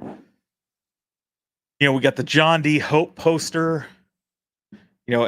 Everybody's been talking. We were hoping he was going to release, or at least tell us what he was working on in April. Well, April came and went. We didn't get that announcement. Um, Said be patient, be patient. I'm working on it. We're working towards stuff. He gave us the little joke video about Donkey Kong finally coming, which obviously was just a joke. And then we hear P-Dub say what he's hearing is that unfortunately John D was not able to make it happen. We haven't heard that from John D. So until we hear it from John D, I'm keeping hope alive that he's still hard at work trying to make whatever it is he's wanting to make happen. Um, that's where I am. I have no idea what it is. I've heard it's unique. It's out on the edge, and if successful, will be pretty cool. But I have no idea what it is, and I would love to know. And I hope he gets to do it sooner rather than later. And I've heard that somebody told me it was leaked, but I did not hear what it was. But I have heard that somebody spoiled what John was working on. But we haven't really heard. So I'm wondering if the information P Dubs has is accurate and indeed it's just not going to happen. If that's the case, I would hope John would say, "Hey, I tried, but I just couldn't get it done." Um, but he may not want to because he may be still trying to work on it, right? And so, you know, is he going to be the one to finally get us some competition for Arcade One Up? Kick Arcade One Up right in the ass, be the competition we need, be the product we have all wanted. John obviously has nostalgia for the arcades. He has the connections from getting licenses, but did he already lock up all the good licenses for Arcade One Up and maybe can't get them? Almost forgot about John D. Don't mock my exclusive interview. I think you could pull off a great one. I'm not mocking it. Actually, I want to do something with him different away from that. I'm kind of working on something that I want to bring a bunch of people into, and I think he would be really great to be part of it, and I think a lot of people would be great if I can actually get it. I'm still playing with how I want to do it. It's not anything groundbreaking or anything, but it's kind of more of a historical documentary style project that I want to kind of do that I think could potentially be a series that really works well with uh having people that are really knowledgeable, either creators or people known for being great at games or being heavily involved in the industry, things like that. Other creators, things like that would be really fun to do. It's not anything other people haven't done in the past in other genres, but I think it would be really fun to try to pull something off like that in a slightly different manner than most people do. But we'll see how that goes. I gotta find the time. Arcade One Up should move Travis into a bigger role. AtGames need to give Michael Zvabek a voice. So, I mean, if you're gonna move him into a bigger role, what would you envision that be, Mike? Um, Me personally, I think um, they need less content creators and they need more business consultants. Um, they need somebody who's really going to get them to innovate and think outside the box and quit following the crap they learned in their MBA program, quite frankly. Um, they need they need to adopt different strategies, and if they're making money, they're not going to do that. They're just going to ride. If they don't have a desire to go above and beyond what they are and they're just comfortable cranking in the money, um, I think they're just gonna keep riding that until it dries up, right? And that's a shame, and maybe they just think they have to do that for this year. But I think if you're that gun shy with this year and you're not willing to make the investments this year, why would you make them next year? Why would you suddenly turn around and just start going, "Oh, we're gonna go back to the way it used to be?" It's just not gonna happen. Um, they need fresh leadership, fresh ideas to pull that off. Or they need their existing leaders to really kind of turn around and say, you know what, I think we are heading down the wrong direction. And it takes bold leadership, strong leadership to do that, especially if you're making money. Anybody in a downtime can come around and say, let's change direction and let's do this. It's when you're actually making money and selling things and saying, you know what, we can do better. And if we change direction a little bit, it may slow us down for a time, but in the end, we'll be better for it and we'll be a much bigger and better company down the road. And you have to have strong leadership that can convince boards and convince investors that that plan will work and is the right idea because it's easy for them to say, why would we do that when we're just making millions every year with Pac-Man and Street Fighter and Mortal Kombat? Why the hell would we take a risk? We're making all this money. Um, so I don't know. Arcade One Up is frustrating.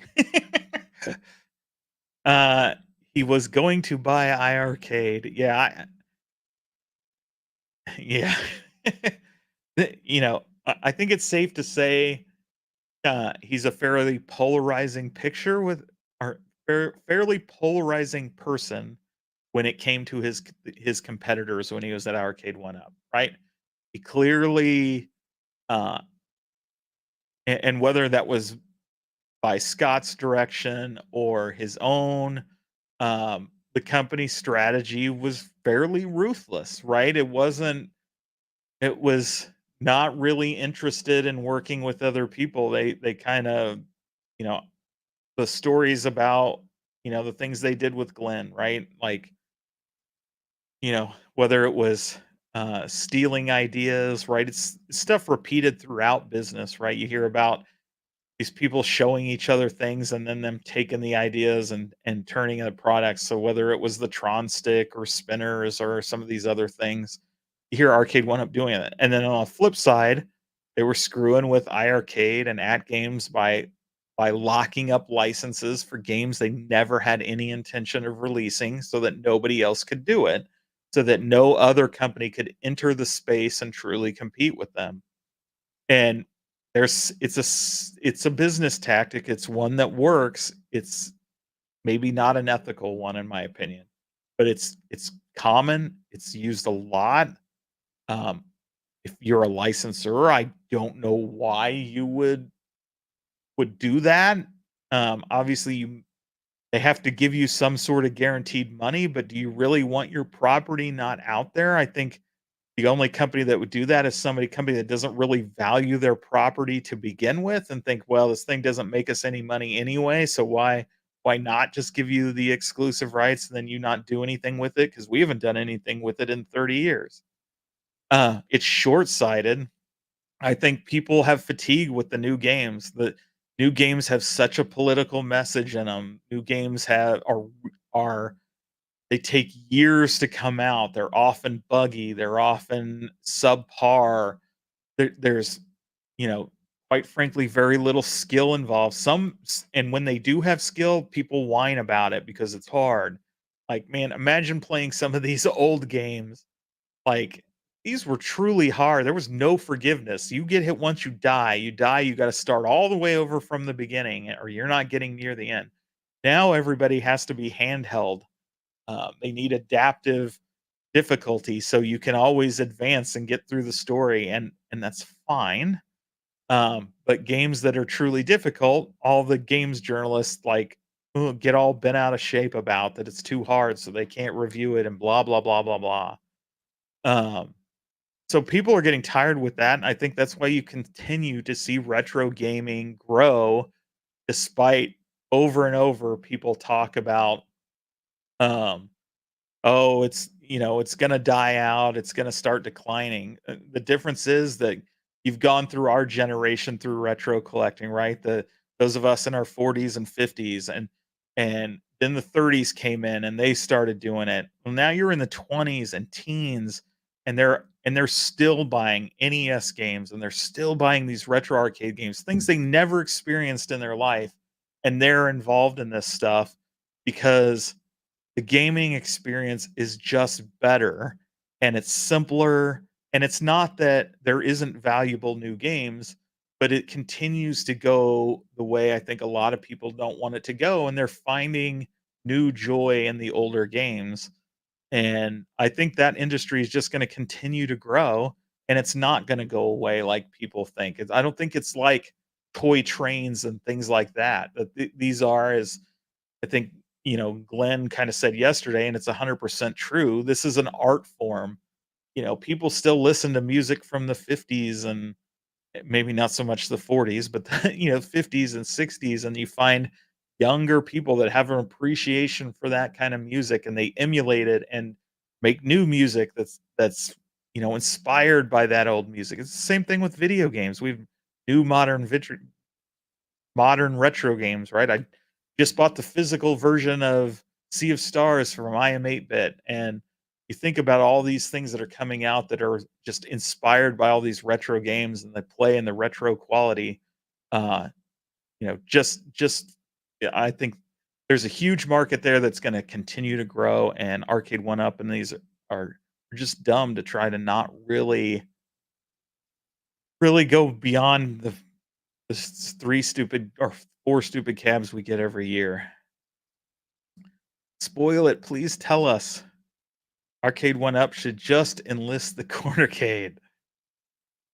Um, he does love Arcade One Ups, man. He loves them. I enjoy them, but I'll take anybody coming along and making one of these that looks good and plays good, and it's not so much the brand I care about, especially when they're really not doing anything. What have they given us to rally around the brand, right? To make the brand a big deal. We care about the games. We don't really care about the brand, and the people that maybe some people did care about, like John, are gone, right? And so it's not to say, oh, nobody cares about Cyrus. People like the kid. He's a nice kid, but he doesn't give anybody anything. There's no Steve Jobs of of Arcade One Up that inspires loyalty. I mean, Cornercade is clearly the only one I know, and he's very, very frustrated with them. But he loves the product. He loves the cabs, and that's what he wants. He wants three-quarter scale cabs, and quite frankly, I think if somebody else came along and made more, he would probably abandon Arcade One Up for those. But there isn't anybody. Arcade One Up is it, and as long as they're it, that's gonna be Cornercade's jam. Says, "I hope we get arcade competitors to force others, one up to make these 25-year-olds work harder." Couldn't agree more. We need to convince Nintendo to just do it. Never gonna happen because they just won't do that stuff, but it would be great if they just suddenly did it. Don't give Travis anything, guys, too cocky. He's definitely got an ego, but I think you gotta have an ego to take a role like that. You gotta be let's face it, you gotta have some kind of an ego to wanna do that stuff. But there's ego and then there's over the top, and I kind of agree with you, Kevin. I think he, can go over the tops at times, right? It brags, "Oh, I make way more money. What they pay me doesn't really matter, blah, blah, blah. I can't go to Midwest Gaming Classic unless somebody flies me first class or I fly out first class." Like, come on. It says they need employees over 30. Uh, Travis for marketing. Yeah, like I said, I don't know. I think, yeah, I'll just leave it there. Uh, Travis is a nice enough guy. I think where his usefulness is on that beta testing side. He seemed to be a more rigorous beta tester than what they were working with anybody else, and clearly loves the fighting side of Arcade One Up, and really pushing them to do more things like with the fighting games, and the world championships on fighting games. Again, I'll go back. I think a better idea. I'm all for the fighting games. There's a huge fighting game community online. I wanna see them go around and do like a Nintendo World Championship. Why don't you do a Tapper Championship and go to all these retro gaming conventions and set up do Tapper Championships, do Pac-Man Championships, do all these Tempest, whatever. You could do all these things at retro gaming conventions, live and in person, build a community, follow what they're doing with Tetris, what they're doing with Dr. Mario. They're hugely successful.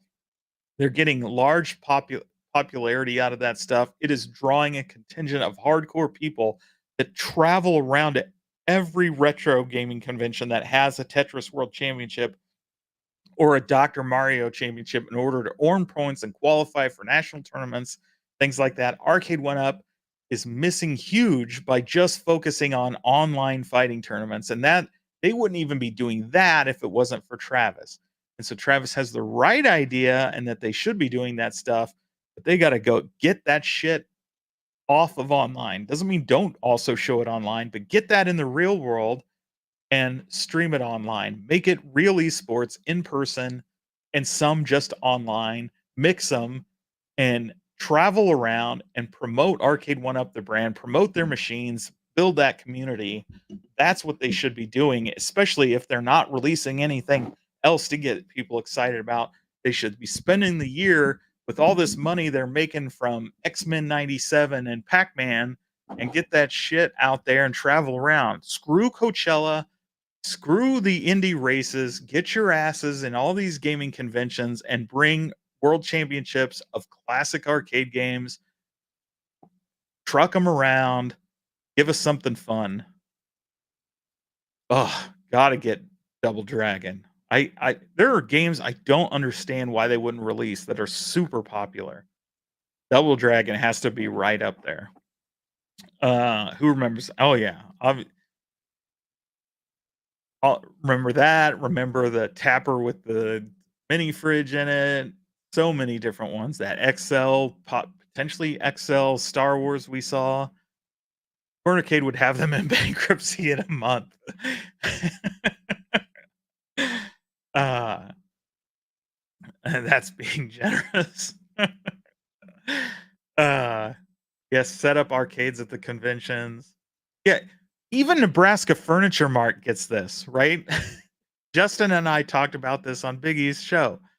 Like, Nebraska Furniture Mart, if you're in a city that has Nebraska Furniture Mart, they show up at various conventions as a sponsor.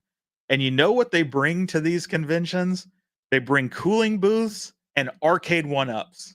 That's it. That's what they bring. And of course, freebie glasses like this, which I always show on stream, that they just give out. That's what they do. They bring arcade one-ups. They're not bringing furniture. They're not bringing pool tables. They're bringing arcade one-ups, whether it's comic conventions or I don't remember what the one Justin said, but it definitely wasn't a gaming convention. And they bring arcade one-ups with them. Like, why are they better at marketing arcade one-up than arcade one-up is? It's so frustrating.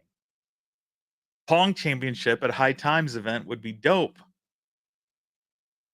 Uh, I wanna see more TikToks of Busta Rhymes playing Killer Instinct. Yeah, oh, yeah, and it's they dig through that stuff for any kind of celebrity playing one of their thing, uh, because they buy into that. That's why they were at Coachella. They think just having some random TikTok person or, Busta Rhymes, like, I guess, it's 1998 or whatever. I mean, like, hasn't been relevant in forever. And yeah, I mean, retro artist with retro games, I guess, but that's they're so focused on look at this random celebrity that touched one of our control panels. It's funny to me. It's hilarious. They're just not I don't know who they think convinces to buy that. Do they go, "Oh, I'm a diehard Busta Rhymes fan. I've never played Killer Instinct, but man, he's touching one. I better go buy it. I'm gonna go buy it right now. Busta Rhymes has a Killer Instinct. I'm buying one." Like, I don't get it. If that's what you think, why don't you just pay Kim Kardashian $2 million to stick one in there? Oh wait, you did that with Kanye West. I forgot. Uh, says, but retro home arcade YouTubers should do more gameplay live streams, not solo ones like Mike B. I also agree with that. I think the biggest challenge I have with, like, say, uh, Arcade One Up from this standpoint is you just point a camera at it, and it's not a great experience, in my opinion. It's not great quality. I do like what PD7 does on that front, um, and others, right? We've seen other people stream those competitions.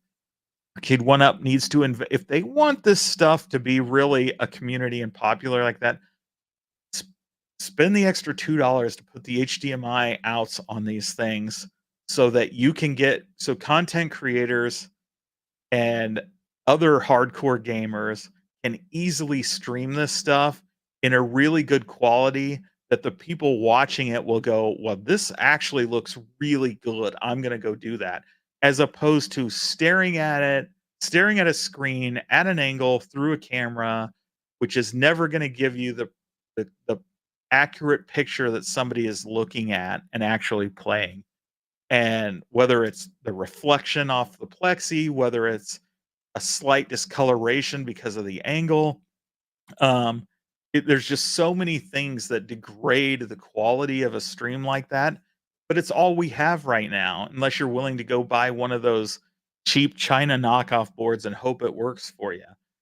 Arcade One Up is ridiculous for not adding that because it is so critical to the quality streams and it's just nuts. And Buster Rhymes is greater than P. Diddy. You mean Jeffrey Epstein 2.0? Um, I like just watching PD7 play the games while reading the chat. Absolutely. Um, get your arcade one up next to Porta Potty at EDC. Uh, I wonder when they are gonna arrest Diddy. Oh, it depends on if the rumors are true and he works with the feds.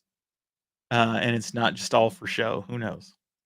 PD7 just films what he does in real life, and that's why it's so genuine. Indeed, not soon enough. So that's really it. So what do you guys think?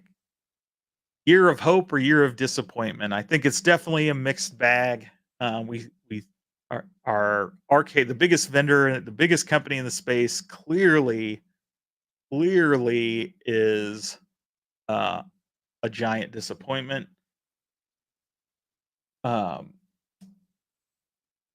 at games, disappointing with the issues they're having, but hope because they do have a great product and great partnership, and the opportunity is strong there.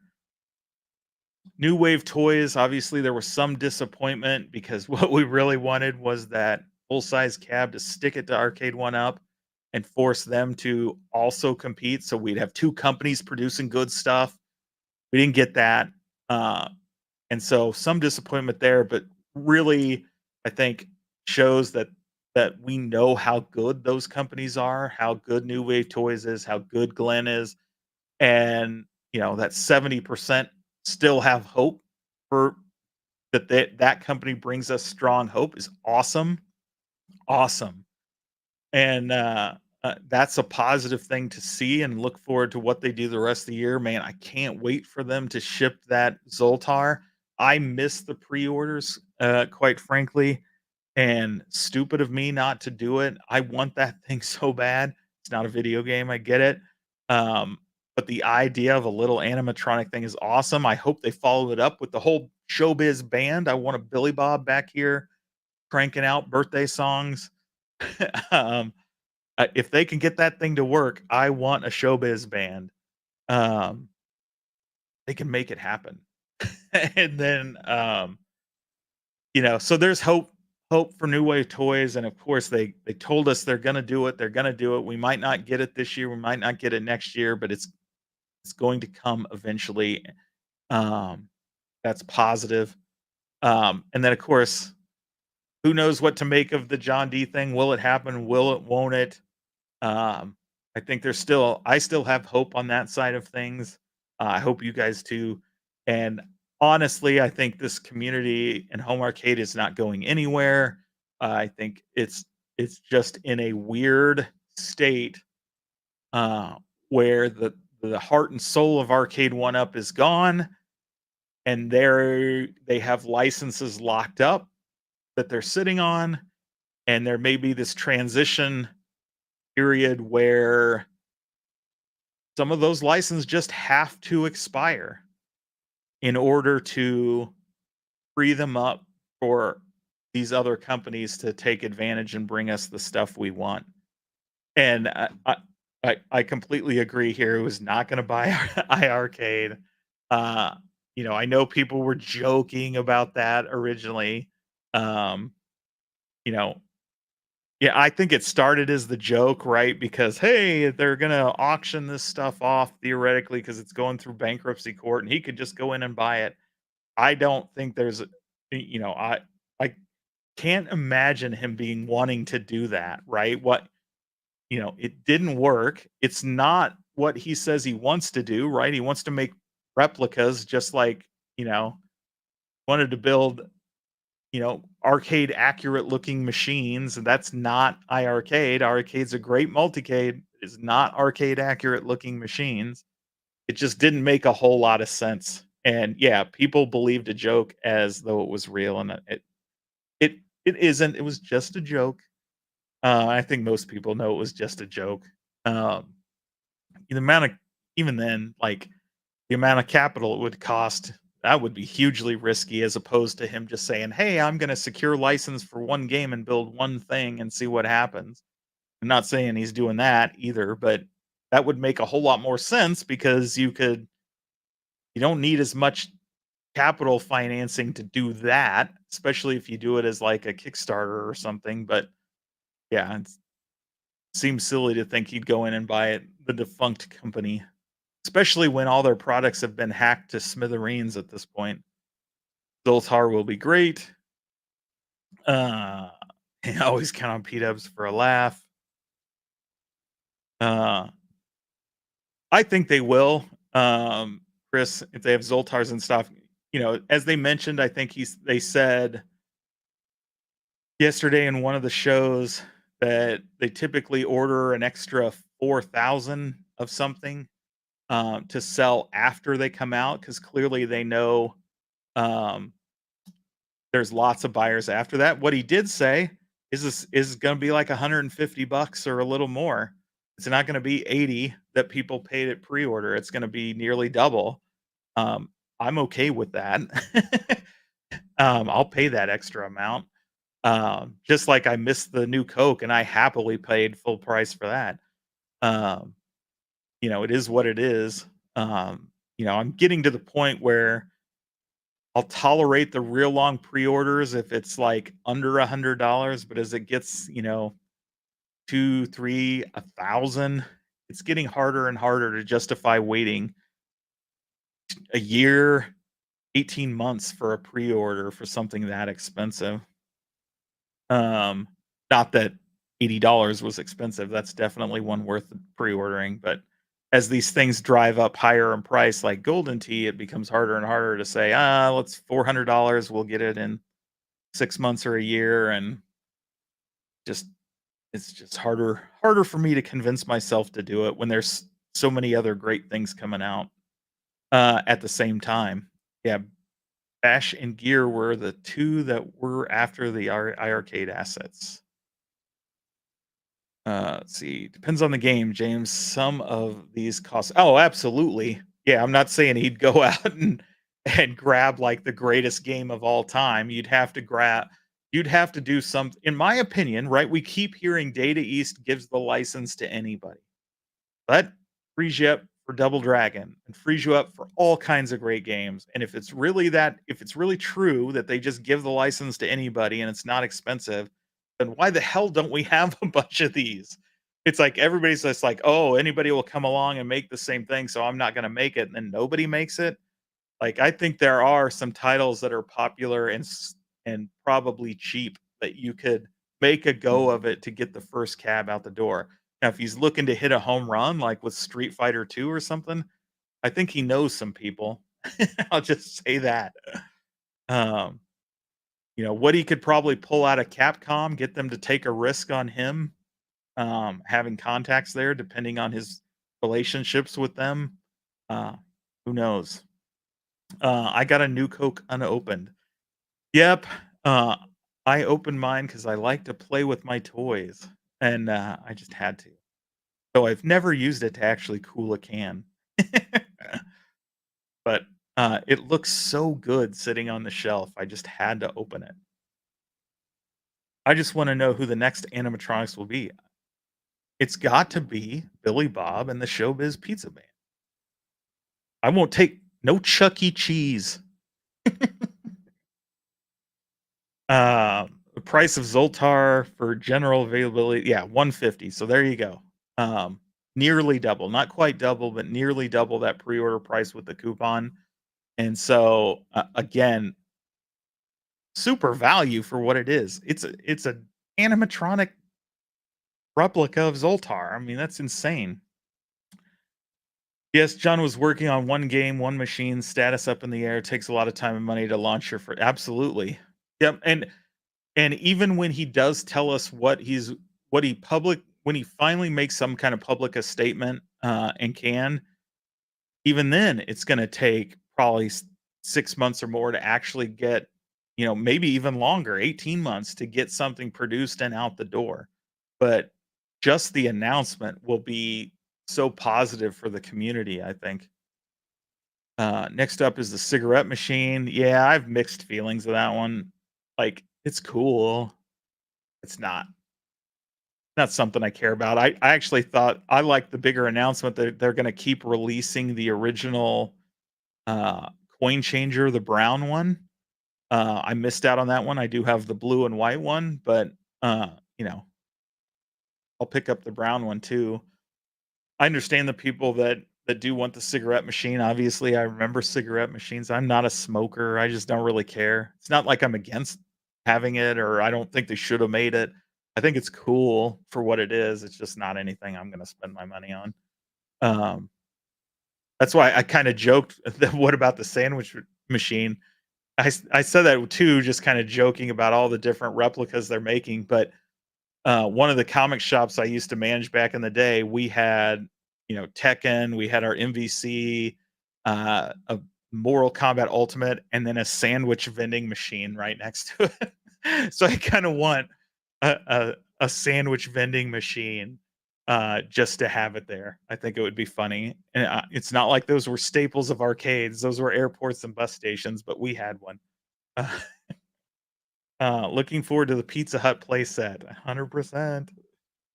Yeah, how cool would that I mean, here's a question, why hasn't New Wave Toys released a 1/6 scale cocktail table?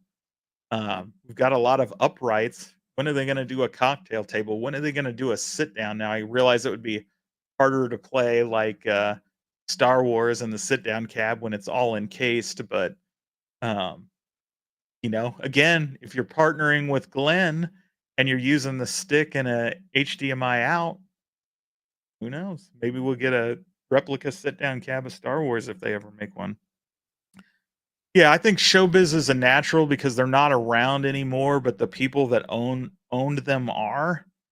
Um, there's actually a place here in Kansas City that has them all functioning, so you can go actually see them, like back in the day. Uh, I think it's a must. Like, and the brand what kills me is the brand is still popular, even though it's been defunct for 40 years. Closer to 30 years, but, um, to me, I know a lot of younger people look at Chuck E. Cheese, but I don't think Chuck E. Cheese has the staying power of Showbiz and Billy Bob and his band. I'd rather wait for second coin machine than get any yep, that's where I am. Showbiz greater than Chuck E. Cheese.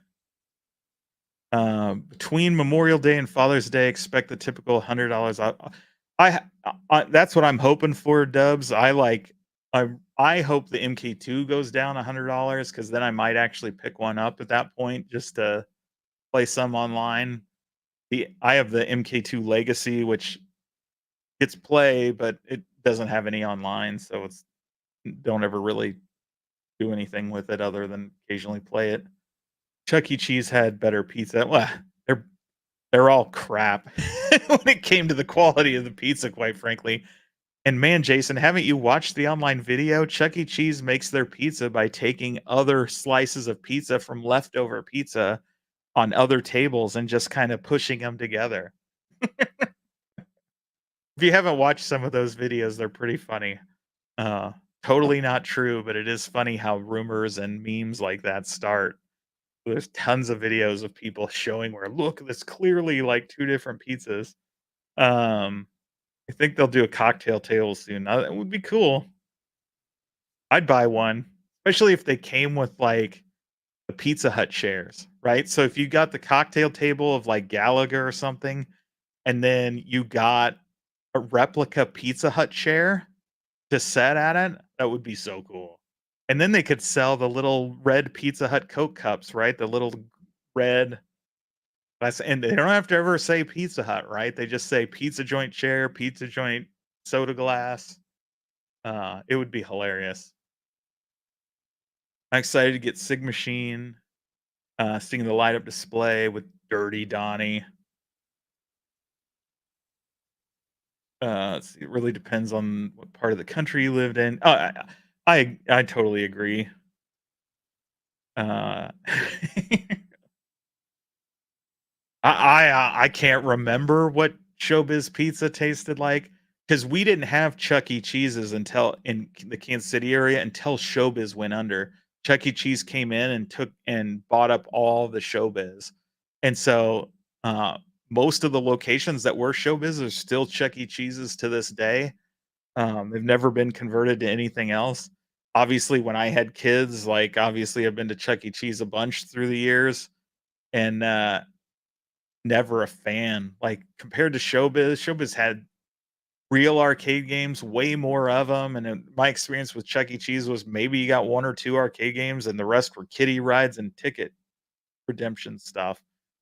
and the animatronic stuff was not really the same. It was, like, really felt like, you got full songs and little shows at Showbiz and at Chuck E. Cheese. It's like, here's 2 minutes of the thing talking and dancing, but most of the time you're watching a TV. Just not just a completely different experience. But again, I never experienced it as a little kid because we didn't have them until Showbiz died. 1/6 slice of pizza is not a bad idea. Yeah. See your way out of the chat, Kevin Claus. Uh, if we got yep, I said that in the chat, or somebody did. 1/6 scale Shiloh, would be funny. So, what they really should do is, obviously, uh at the Cleveland Gaming Expo or Classic or whatever it's called, um, New Wave Toys obviously met a lot of the creators in this space. It'd be really funny if they released a line of, like, you could get a Michael B, a P-Dubs, a 19K Fox, a B, a Biggie D, all those guys that went, get get their 1/6 scale action figure to put in their New Wave Toys thing, or better yet, there are a lot of companies that make their own, produce figures of people. If New Wave Toys partnered with one of them, and anybody could get a 1/6 scale version of themselves to put in their shelfcade. The what I really wanna get more of is the Numbskull Polybius X Cornercade, probably the best looking USB charger ever. It's certainly an interesting, cab. Um Chuck E. Cheese is still around here in New York. Yeah, I mean, they're still all over here. Uh, Rocky Rocco from the Wisconsin Heads. I haven't visited any of the Chuck E. Cheese in Kansas City, but as a kid in Oregon, went to CEC every week. Oh, that's still Chuck E. Cheese, or more often at some point. Uh, Interesting at Chuck E. Cheese's, it had I went to had a cramp ton of had the one you went to had a crap ton of '80s arcade games. Yeah, and like I said, if we had them when I was a kid, they may have had a crap ton of games. But definitely when I went there with my older kids, and my younger kids aren't old enough yet to really get anything out of it. But it they were t- but it was ridiculous how few games they had. Um, it was all rides and skee ball and other stupid ticket things. I do think Numbskull and New Wave Toys are leaving money on the table by not making arcade action figures. Oh yeah, yeah, yeah. There you go. Warren Davis, some of the real classics, the creators and stuff like that would be cool too. I think that is the greatest idea since the Net Slurp Cup. I want the whole Super Game Room Dudes collection. Yep, and then you gotta get them in the different outfits and stuff, right? We gotta all buy them once one way, and then they gotta come out with whole new sets. Yeah. Uh, Chuck E. Cheese, yeah, little kids. Uh, Nobody wants YouTuber action figures, but give me Warren Davis. Yeah. You might be surprised, though, how many people would buy YouTuber action figures. Uh, Especially just for the lulz, right? I'd make the 1/6 P-dubs and 1/6 Mike B Kiss. Well, it's more likely Mike B and Nostalgia would be lip locked than anybody, but Five Nights at Freddy's, greater than Showbiz, greater than Chuck E. Cheese. Um, yeah, when's somebody gonna make a real Five Nights at Freddy's so you can actually go and do it? That would be fun. Obviously, they couldn't have all the death and maiming, but have those real characters and actually the arcade and everything. Pretty disappointing when it's turned into in the early 2000s. As a poor separated dad, I would take my daughter and graze the salad bar while she played. Yeah. Yeah, I mean, people just the times have changed so much, people just don't I don't know. I think, at least for like my real youngest generation of kids, like they have more fun at Dave and Buster's than Chuck E. Cheese. quite frankly. Yep. Uh, that's the kind of stuff Nostalgia's making in AI, it just doesn't tell us about it. I light a 1/6 scale King of Kong action figure, yep.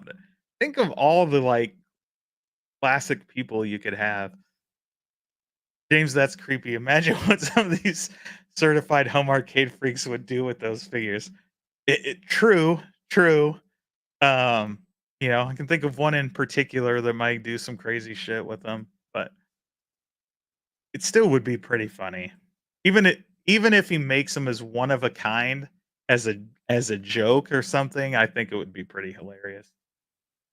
Um, Michael B. figure would be really authentic. It would come with its own burger food truck. Uh-oh, now you're getting into the big money territory. You're talking play sets and vehicles. Ugh. How cool would that be to have Five Nights at Freddy's? Yep. Theme restaurant. They could replicate Nostalgia's hair. You have Wolfman wearing a hat.